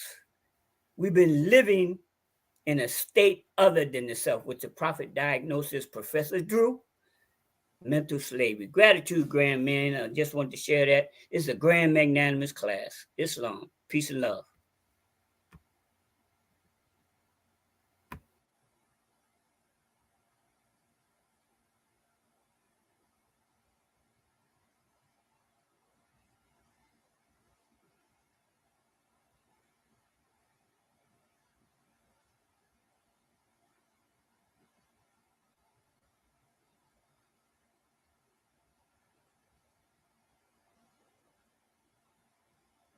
It's on Dr. Shahid. If you're speaking more, we can't hear you.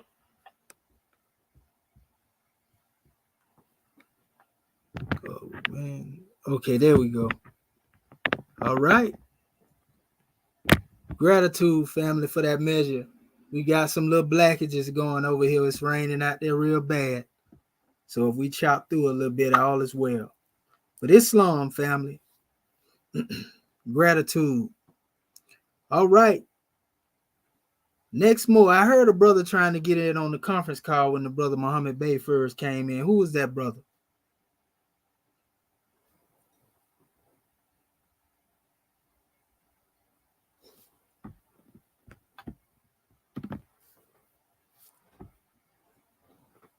Okay, I guess they changed their mind. So all right. All right, Islam. Any other brother who would like to come forth, sister? Either or.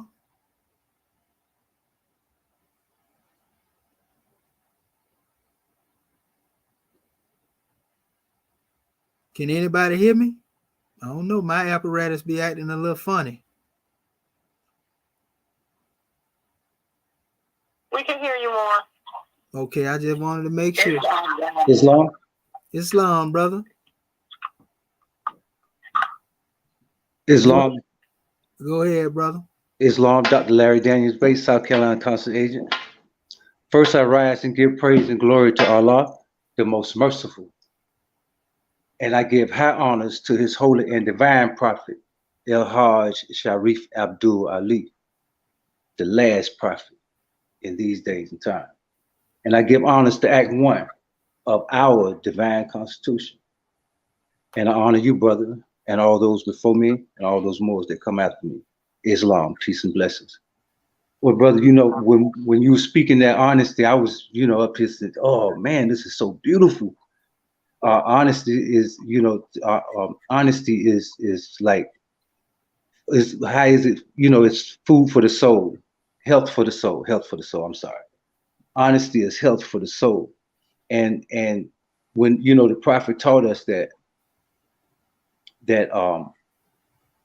man came, he taught us that the soul is for thinking and reasoning and working things out, and that the soul is perfect even in the bosom of a fool.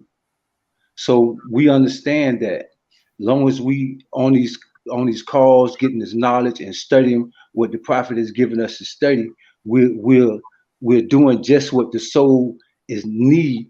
You know what I'm saying? Because once man understand the illusions of this world, he know that the soul understands that even like we understand the soul is perfect even in the bosom of a fool. If man ego is out front and he's not doing what needs to be done, you know what I'm saying, and all this right here, he's just here. He has no purpose. Anything that has no purpose and no duty is considered dead. Just like still waters. It's not going anywhere. So, but we understand that the soul understand light, because light recognize light. So that light that man is, that God that man is looking, that mountain that man is trying to climb, all of that is man himself. You know what I'm saying? Once we get rid of the illusions of the world, we know all man need to do is conquer his own mind. And then he could, like the prophet taught us, to start from the center to the outer bounds. You know, and I feel that my understanding, and when it come down to man having the intelligence, because the universe is intelligence. And man exalt that power, and that power of the one come through is emanating through all that exalt that power, is the way man directed that soul understand, because like said, the man was clothed, the soul was clothed in flesh. Because when we understand, when we hear the holy, we know what the holy breath is. And when man was first created, he was just man. And then when he was breathed, when the holy breath came into him, and then he became a living soul. So that was a stage, a cycle. So when we understand what the prophet has taught us, that man is that God that he's been looking for all along. And once he get rid of the illusions of the world, he can stop trying to conquer everything, just conquer himself, and he done conquered it all. That's why the prophet says, "Study thyself." Peace and blessings, brother. I was trying to Islam. Islam. Gratitude for the measure, brother. Praise be to Allah. Islam. Well, all right. Islam. Islam, Dr. Marvin Edwards Bay. Gratitude. Dr. Sherry with me here, Mohit Sexual, National Assistant Grand Chief of Morris America, and our host of this most powerful class and instructor of this Morris perspective.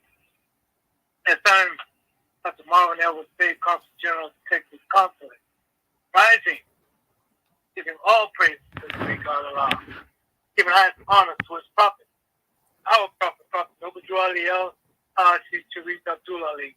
Give our honors to our theocratic government, our Morris American government. Give our honors to our Pt.1. I give our honors to all of our officials. I give our honors to the prospectus class, as well as I give honors to you, Dr. Shadow Mentor as well, our National Assistant Grand Chief of Morris America and instructor of this most powerful class. I give honors. Give honors to all those that aided in bringing forth this class this evening. Give honor to all those that gave their measures before me and all that will give their measures after me. I give honor to everything that's Moorish, our flag, our seal, our emblem, our divine constitution, our holy Quran, our book of belief, our one-on-ones, our one-on-twos, our exhuman of a nation. All of our divine revelations I give honor. I give honor to the forerunner of our prophet, Dr. Marcus of Segala El, as well as I give honor to the ancestors whose shoulders we stand upon. We are the return of the ancient one. And yeah, this is the most powerful class you got going on here, man. Coming from Pt.1, the blessing, oh man, of that external part or health, figure, and proportion. The greatest of these is health. But health is to the body. Even that is honesty to the soul. And, you know, man, when I look at this stuff here, it's like, you know, it's going into giving us an understanding of the soul of man. You know, it points out how on the manifest, on the physical side, you know what I mean, you know, bigger, health, you know, most of us can identify with this unless we are ill or something. Follow me? So with that puts a thought or something tangible that we can attach to, you know what I mean, as we go into understanding, you know what I mean, elevating to a higher understanding of what this soul is, soul of man. That's the chapter we on, soul of man. I mean, it's very powerful. And as you was going through your demonstration, you know what I mean, you know, you covered a lot of ground. You know what I mean? You went into the different Arabic representation, and you was, you know, something that you was speaking on kind of caught my attention. Was talking about that peace. You know what I mean? And how the peace that is spoken of is above that, say, on where man will experience, so to speak, on the physical plane. You know what I mean? It has a higher vibration, because we know that the soul is the spirit vibrating not so fast. You know what I mean? And that's beyond the physical manifestation. You know, but man himself was, you know, when we look into chapter 1, was, you know, ordained. I mean, it doesn't say that specifically, but we are to be the Lord of the plane of soul, and I'm the Lord of the plane of manifest. So this is the charge of man. You know what I mean? This is why it's so urgent that we get these lessons, that we take these lessons, and that we make them applicable, so that we, being man, you know, will elevate to the station of, you know, being, you know, one with our great God Allah. Because if we're not in tune with, you know, what he has sent before us, he sent us a prophet to save us from our sinful ways. So there's no secret there. You know what I mean? Our prophet came specifically to save nations. And pure nation, you know. And unlike a lot of the organizations, and I don't want to harp on the organizations, but we have been having, you know, they're glad today, and it just shows the opposition of the seemingly opposition, because there's no opposition to truth, you know. But many of our people, you know, still suffering from mental slavery, want to come against the Moorish American government, want to set themselves up as a government. Oh man, it's a sad state of affairs. But, you know, just to, you know, recognize what our job as a Moorish American is today. You know what I mean? To make these laws and lessons applicable, take them, just like the prophet said, and save ourselves. And as we save ourselves, we are equipped to go and aid and assist our people of saving themselves. Don't you know that the great God is allowed to leading on, and victory is assured. And I'm going to leave it right there, God, man. Gratitude for allowing me to speak. His love and peace. Islam and peace for that measure, brother. Gratitude for the ad. That's what I'm talking about. All right, Islam. All right, next more.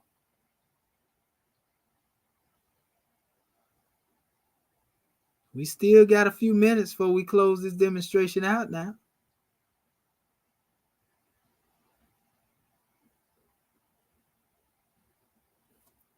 Okay, Islam. I got a measure. Let me see right here. We'll go into this. And I intended not to go all the way into it because of the time, trying to lead a flow on. So we'll go here. And this is actually a breakdown too on each one of these particular levels that we went through dealing with the soul. We understand that, you know, we have 7 degrees of unfoldment.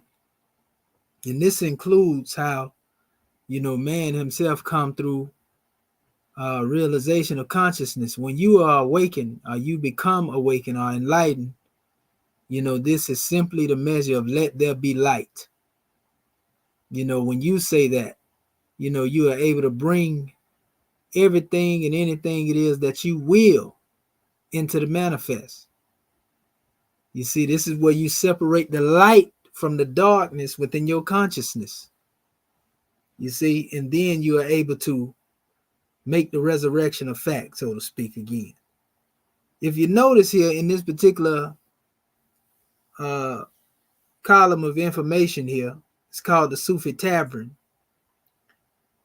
At the top of the page, it says, the one who knows his nerves, soul or self knows his Lord.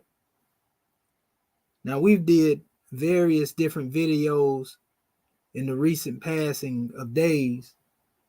You know, it ain't been long ago where we were giving emphasis, you know, on understanding who the great God is and how he's ever present.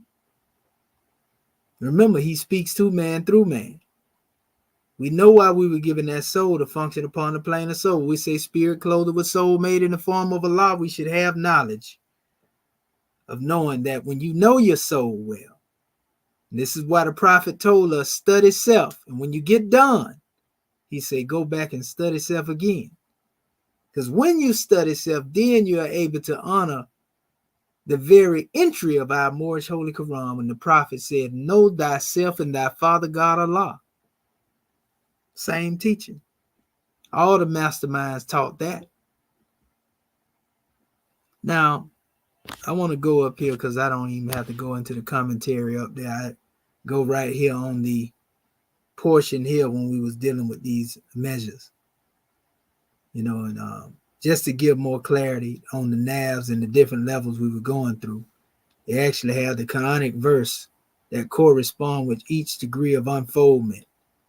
But it says the navs in its lowest stage of development is called al-nafs al-amra, pardon self.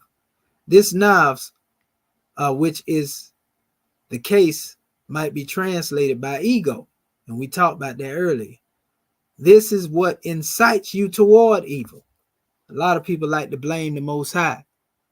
He said he created man in the best of mold, and yet he bases himself to the lowest of the low. In the Grand Quran, it says that. So we know man is truth and falsehood is strangely mixed. He has a higher self and a lower self. He has a spiritual self and a carnal self, a carnal nature that spring forth from what? Fleshly things. You know, this thing deep, because when we go into the essence of the soul of man and we understand, you know, that the perfection has to do with us doing the work, then we say, well, we was the ones that actually had to come forth and bring this thing into perfection, huh? So that lower self of the ego is what incite us toward evil, all type of pleasures, passions, and desires, in which we were given a compass so that we may be able to draw a circle around our passions and desires and keep them within the bounds of righteousness. Tools we use in the workshop of the mind with thought is used to build character, right? Character building tools. This nafs, already mentioned in Quran, Surah 12, Ayat 53, is the starting point of the journey towards inner purification. So this is necessary.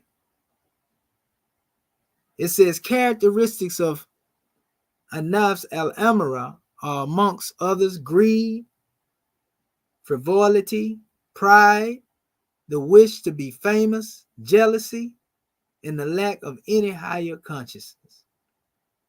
Khawaja Mu'addin Chisti, a Sufi adept, is said to have taught about it. This nafs comes from fire.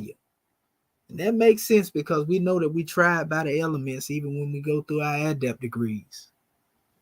So you're going to either be tried by that earth, air, water, fire, or we can even go into the essence of dealing with the ethers, you know, which govern all. But you're definitely going to be tried by the elements. Number 2, nafs in the second stage of development again is al-nafs al-lawama. Remember, this is when you are conscious. At least you're conscious because you can hear. You know, when you can't hear, then something wrong. At least if you can't hear what your divine is, right? It says, this nafs manifests the voice of consciousness that blames the self, right? This is Holy Quran, Grand Quran, Surah 75, Ayat 2. Its characteristics are, amongst others, disapproval, reflection, contraction, and self-appraisal. You see, when you begin to look at your self-work, and like we say, you can say to yourself, man, why did I do that? Yeah, I know better than that. You see? That's that self-accusing spirit now. Opposite of that, in the Piscean record, they call it a reprobate mind.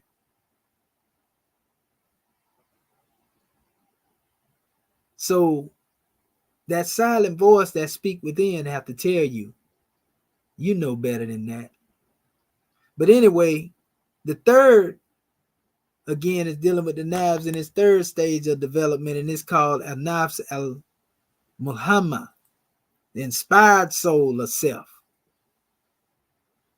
Surah 91, Ayat 7 in the Grand Quran. Characteristics of this inspired soul of self are detachment, satisfaction. So when you're able to have detachments from the things that you was trying to love on the plane of thing made manifest, and you become content, this is satisfaction. Khana'at, right? Knowledge, humility. So when you become detached from worldly things, you can gain that knowledge. You can gain that humility. You can come into what it means to truly repent and turn away from your sinful ways, or allow your holy prophet to redeem you from your sinful ways, right? Patience, perseverance. This is nafs comes from water, according to Kawajo Muyadini Chishti. You see, prophet say, after the fire, I'll be your water, huh? Islam. The nerves in its fourth stage of development is called a nafas mutmaina. You heard me talking about that. This is the quintessence. You see?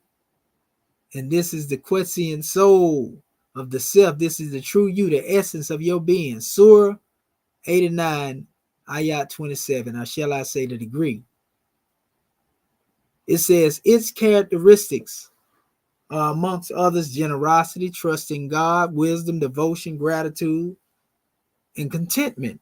Ridda, according to Khawaja Muhyiddin Chisti, this nerves come from the earth. So we see at every level we're dealing with the fire, the water, the earth. You being tried by the elements. Check it out. So this is all good here. You get at this level here. This is where your true trust in the divinity comes into play. This is where your true wisdom speaking from on high comes into play, right? Let's keep it moving to the fifth. The nerves in its fifth stage of development is called al-nafs al-radiyah,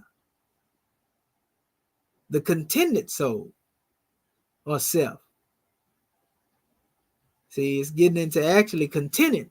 When you are content, then you ain't worrying about nothing. Surah 89, ayat 28, its characteristics are, amongst others, asceticism, sincerity, scrupulousness, right?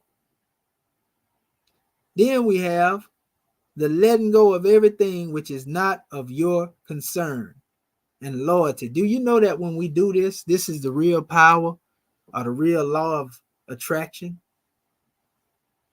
A lot of people don't know the real law of attraction. If you want success to come to you, all you got to do is let go and let God, as they say. Stop fighting.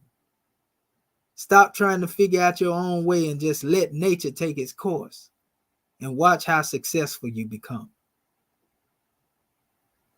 We complicate things when we complicate the simple. And this is why we feel that there's no change in our condition. This is why we feel, that it's of no avail. No matter what I do, I'm falling by climbing. It's because you got to move your little self out the way and let the great God Allah do the work through you now. That don't mean sit down and lay down. So it says the nerves in the sixth stage of development is called a nafas al-madiyah, the soul or self experiencing the pleasure of God. See, you see most of all these degrees here dealing with the high. All this, you in the ethers now. Grand Quran 89, Surah 89, 22, Ayat 22. Its characteristics are a noble character. Oh, Maradiya. The letting go of everything but God. There we go. Subtlety and service towards other creatures. So you spend your life in service to everything in creation. There's no greater feeling. This is when you have real balance. When you live to serve fallen humanity. Come on, man. To be in nearness of God. Meditation upon the divine power and the acceptation of everything as decided by God. You recognize that, no matter what it is, the great God Allah is leading on and victory is sure. It's his world. And it become your world when you begin to enter his world. So it says, and last but not least, the nerves in the seventh stage of development is called ad-nafas al-kamila, the perfect soul. We already know, perfected man. The soul or self, which is realized perfection, manifests all the positive qualities as mentioned above and more than that. Powerful. Love divine, people. So it go into it and they give a couple of different, a lot of different measures here that it adds on. But It don't get no plainer than this, family. It don't get no plainer than this. Your life journey is a journey of unfoldment, and as man unfold, as God unfold. All you got to do is be what you know. So, praise be to Allah. So let me go forth now. Islam. All right, we getting ready to head to the fishes. I hear somebody got their phone on. Islam. Somebody. Okay, Islam, grand man. Come on in here. I'm already there, the white family. Your teacher is to take the summertime, going to the workshop of the mind and all these chambers. That's the number 156 come to finish. And I we always write out the great God of universe. I keep it kiss. Because I guess we're 60 million plus, more American national. And as I say, one of the first times about the family, you're coming to these one used to be on that YouTube with conference call and all these things. But when I come and find, divine house and, as I family say, we have to take pens and paper, we have to come back to school. Because I didn't know we have to go back to school. Because we have to really come and study all these lessons. For the essence, as I hear the family say, we have to teach it. Because we have to teach, where our baby can understand it. So there's a lot of studying and lessons we have to learn. I hear you teach about the seed that plant and so forth and so on. I hear you teach that we can go to the world beyond the moon, world beyond the sun. And as I say, once we plant it, we get that divine, So you call it manure, all these nourishment so we can grow and unfold. Because we are here to build on the shoulders of giants where no one can, turn us upside down again. Divine family, one love. Islam, divine family, one love family. Yes, sir. We give honors to you, grand man, for that grand drawing. It don't get no plainer than that. Love divine. And that's a grand capstone to put on this demonstration. And so we hope that our family was able to get some insight out of this, because that's how we try to bring it to our family. We know that some of our family are into being what they call scientifically literate. And so we want to give you life, as it relates to the science of life, and this is what we were born to demonstrate. The instruction manual is in you because you are the microcosm of the macrocosm, and the macrocosm is the actual book of creation. This is the circle 7 that is in nature, embedded in creation. And we come here to you to manifest it to you in this new era in time. So that being said, we're going to go ahead and call on our officials, starting first with our beloved goddess and queen, Sister Alseta Moon El. Islam, you there, goddess?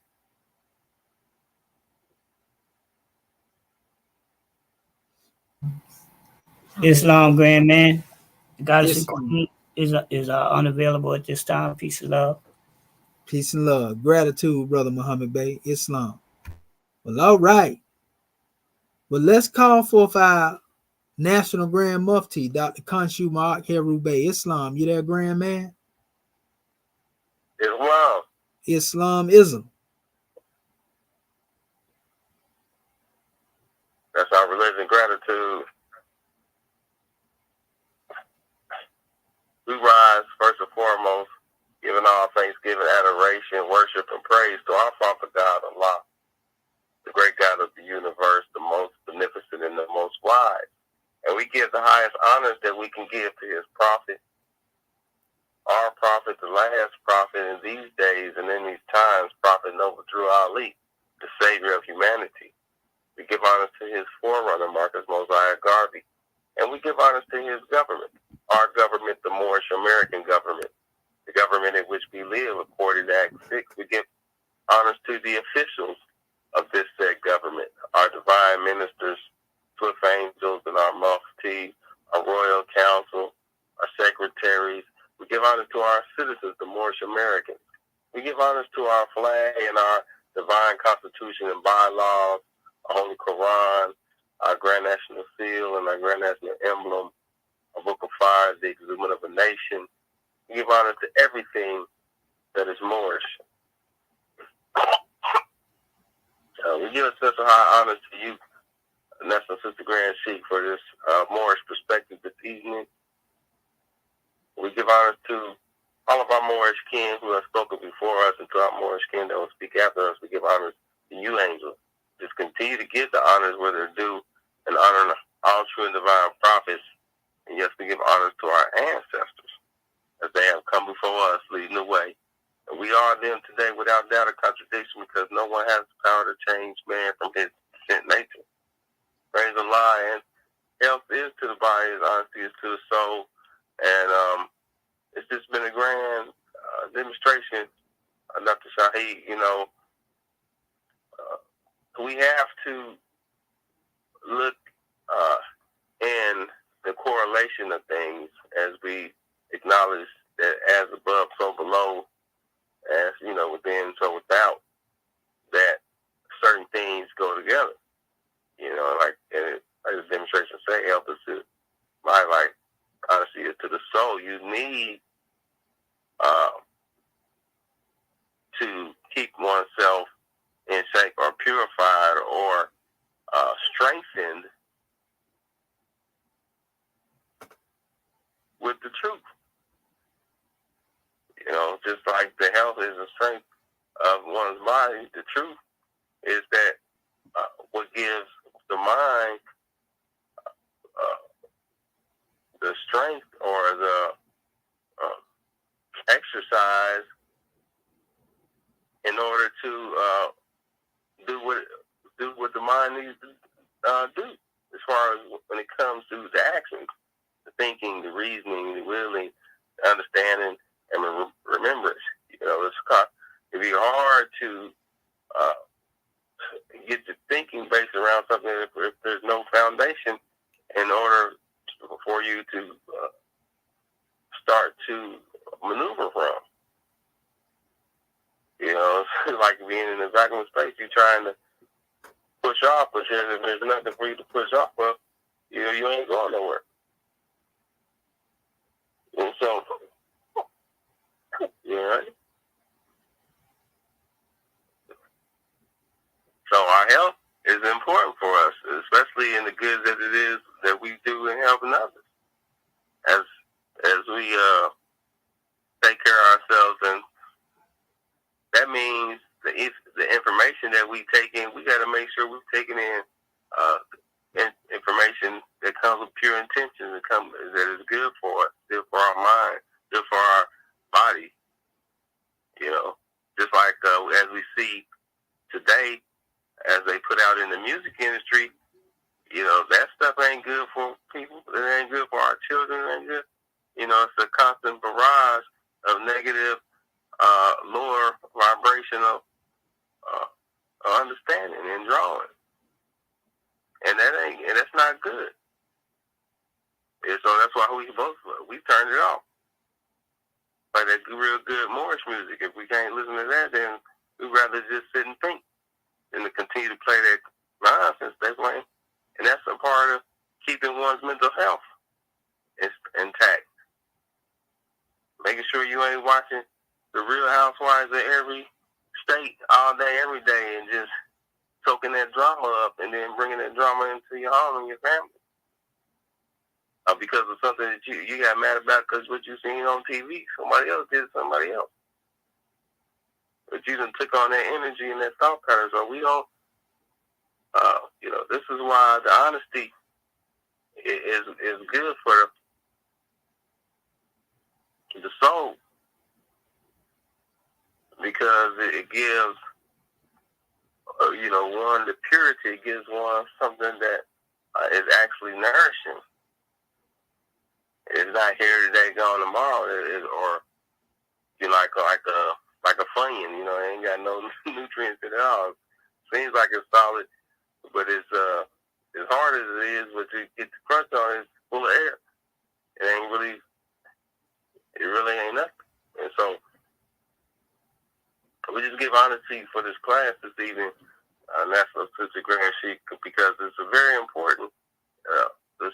In the perspective of the Moorish Americans, to recognize that we have to not only keep our body in shape and healthy with the things we do, with actions and what we put in it, but we also, our soul, which deals with our mind, our mental and emotional thought pattern, logic and emotional drawing, that we also keep it healthy, keep it exercised, keep it fed, clean and pure things, so that when it'll be there to work for us in the way that we need it. So gratitude once again for the class, and gratitude to you, Moorish America, for being here with us, giving us your time, attention, respect. We love you. Islam and peace. In Islam and peace, the love is most definitely mutual. Gratitude, Grand Mufti. All right. All right. We know our Grand National Secretary of State was under the weather, but out of respect, we're going to call her and see if she ready. Islam, Grand Secretary of State. That's what I'm talking about. Islam. You can't beat Allah's healing powers. Praise Allah. Gratitude. Islam. Islam, much gratitude, Dr. Shaheed. Powerful class. Islam, Moorish Ken. First of all, I want to rise, giving all praises to our Father God Allah, giving honor to our Prophet, Noble Drew Ali, the last prophet in these days and times, giving honor to our Moorish American government, all of our officials, staff, with angels, muftis, divine ministers, most especially our Moorish kin. Giving honor to all those Moors that spoke before me, all those Moors that will speak after me. Giving a special honor to our National Assistant Grand Sheikh of Moorish America, Dr. Shadwa Menti Al-Muhaddid Shepsuel, for opening our meeting according to law, and also hosting this Grand Moorish Perspectives class this evening. We want to give a special honor to our National Assistant Grand Secretary of State, Dr. Dendra Nia Kurtabay, for taking registration and also reading our subject chapter for the week. Giving a special honor to Act 1, giving honor to our family online and our Moorish kin that brought forth such grand measures. Our subject matter, coming from Ayat 1, dealing with the chapter on the soul of man. The blessing, O man, of thy external part is health, vigor, and proportion. The greatest of these is health. What health is to the body, even that is honesty to the soul. And I want to give you much honor, Dr. Shaheed, for bringing forth the measures in reference to Ayat 1 and the Arabic words that you brought forth.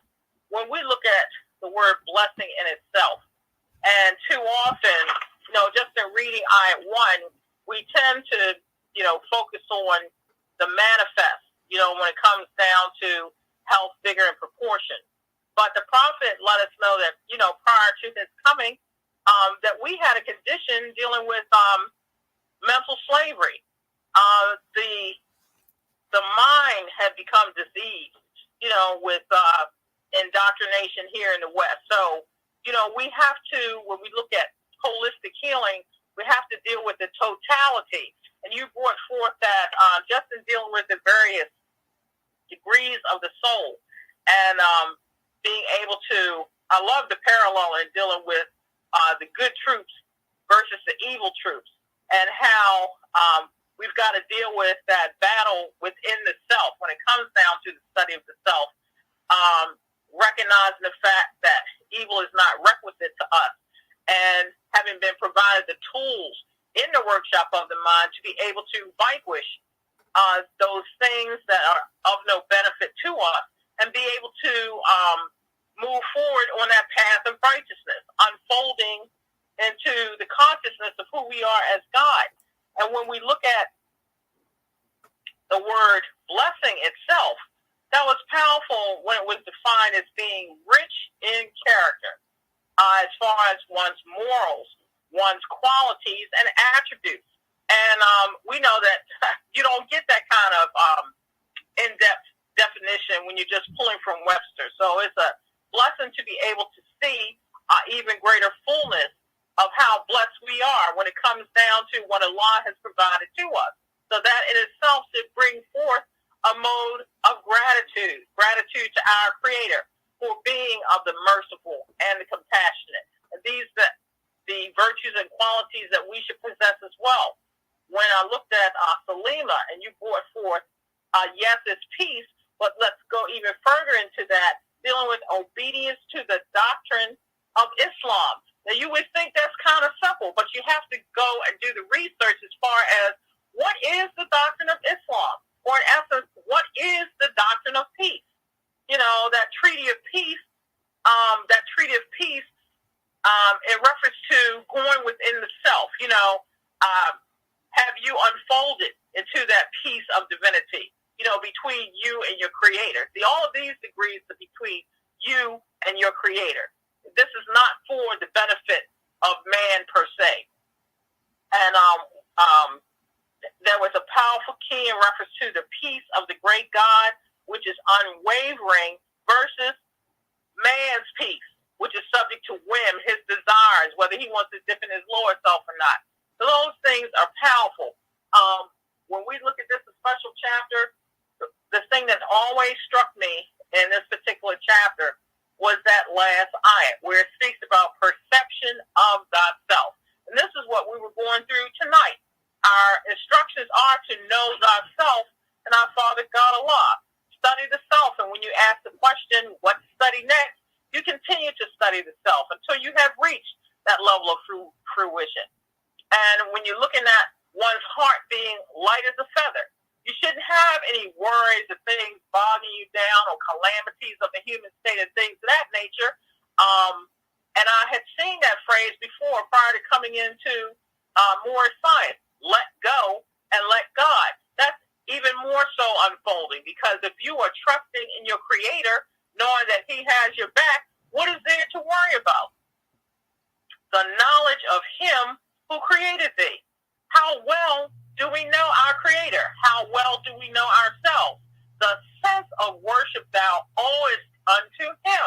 Speaking about our creator, you know, all of these blessings that he has provided to each and every one of us, you know, we owe our fidelity unto our creator, the one that brought us this far and provided us with the perfection within the self.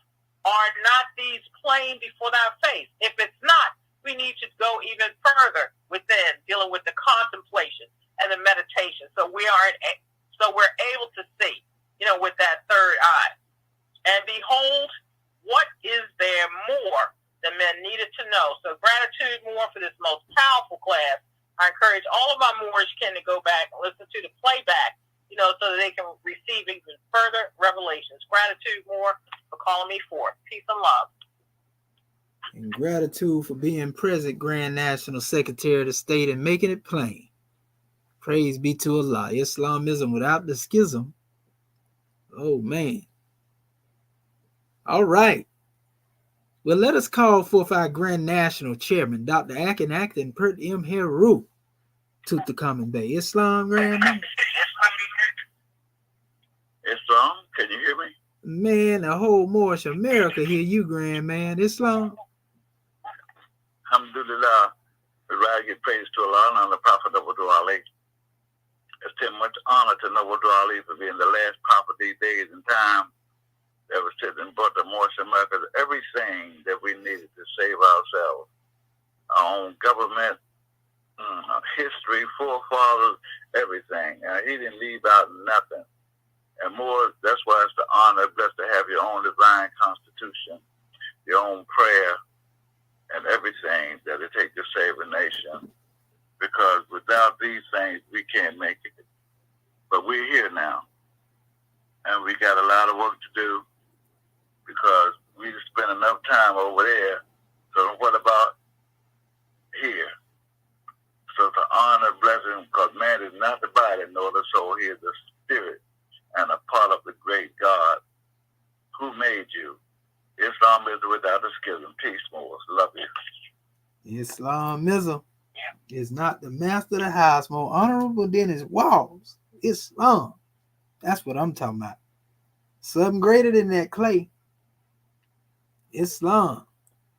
Well, let us call forth our national grand sheikh, Dr. Serapis Amin Rael. Islam, you hear, sheikh?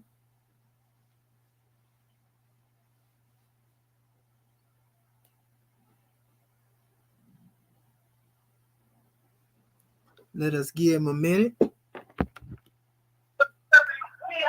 you hear me now? Oh, yeah, we can hear you loud and clear. Islam. Saying the forest winds be true. We give honors as we rise from this. The highest honors to our prophet. Highest honors to all whom honor is due. Everything and everyone on this conference call, we give honors to you. Thank you for your attendance and attention as we set out this grand blessing that gives us more nourishment to continue to buy, excuse me.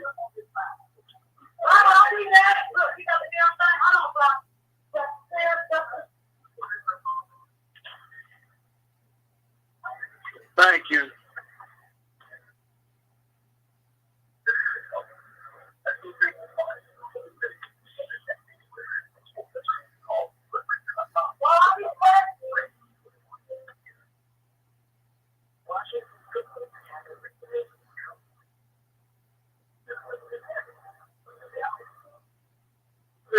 Islam, apologize for that.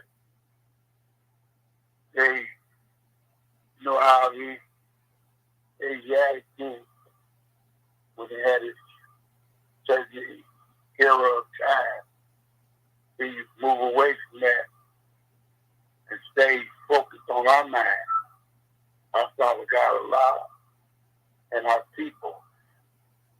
The Moors who are struggling to bear the name, or reclaim the name, to be themselves again, and stop being insane.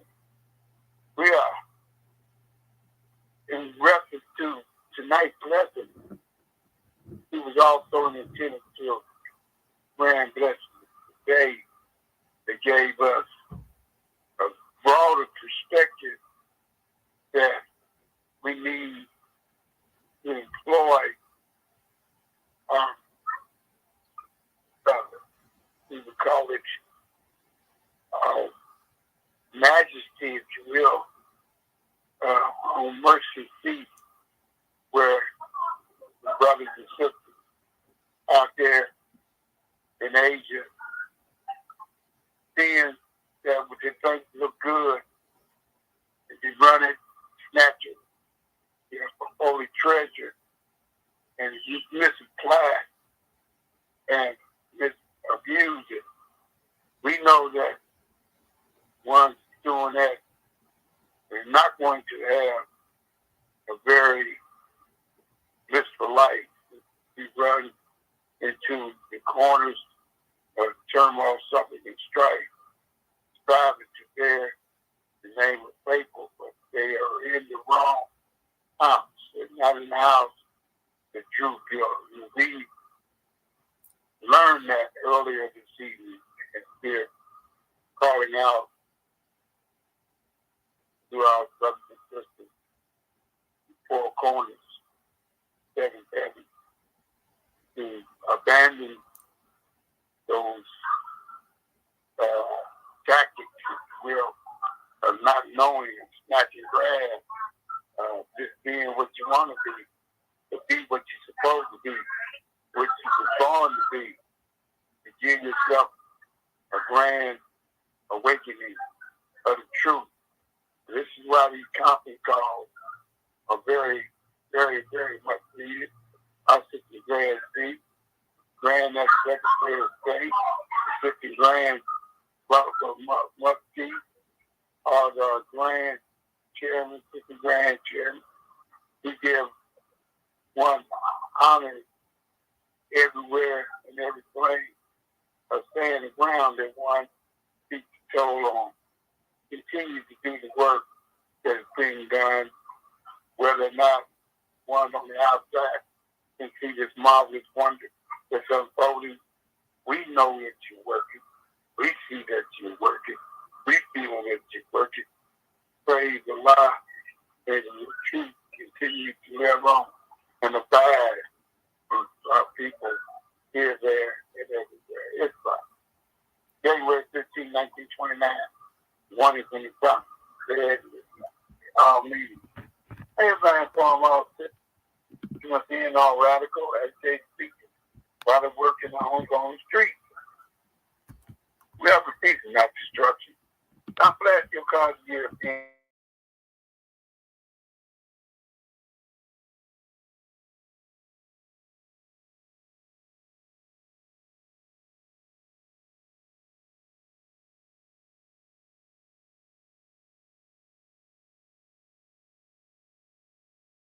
Government ought to profit or violate the divine covenant for its movement. We receive every reward from the life of their unjust deeds. All true Moors will and must obey the laws laid down in their back of profit. They lose confidence in their profit. They should tell in their card and button, keep one of their turbans ahead, and return to the state where the profit found it. This is an everlasting movement, founded by the prophet to the will of Allah. To redeem his people from their sinful ways, to our heart of prophet. No, we do our lead. Praise Allah, continue to bless, guide, and stand over those who are in need of direction. Islam, Islam, Islam.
Islam. Love you Moors, Islam.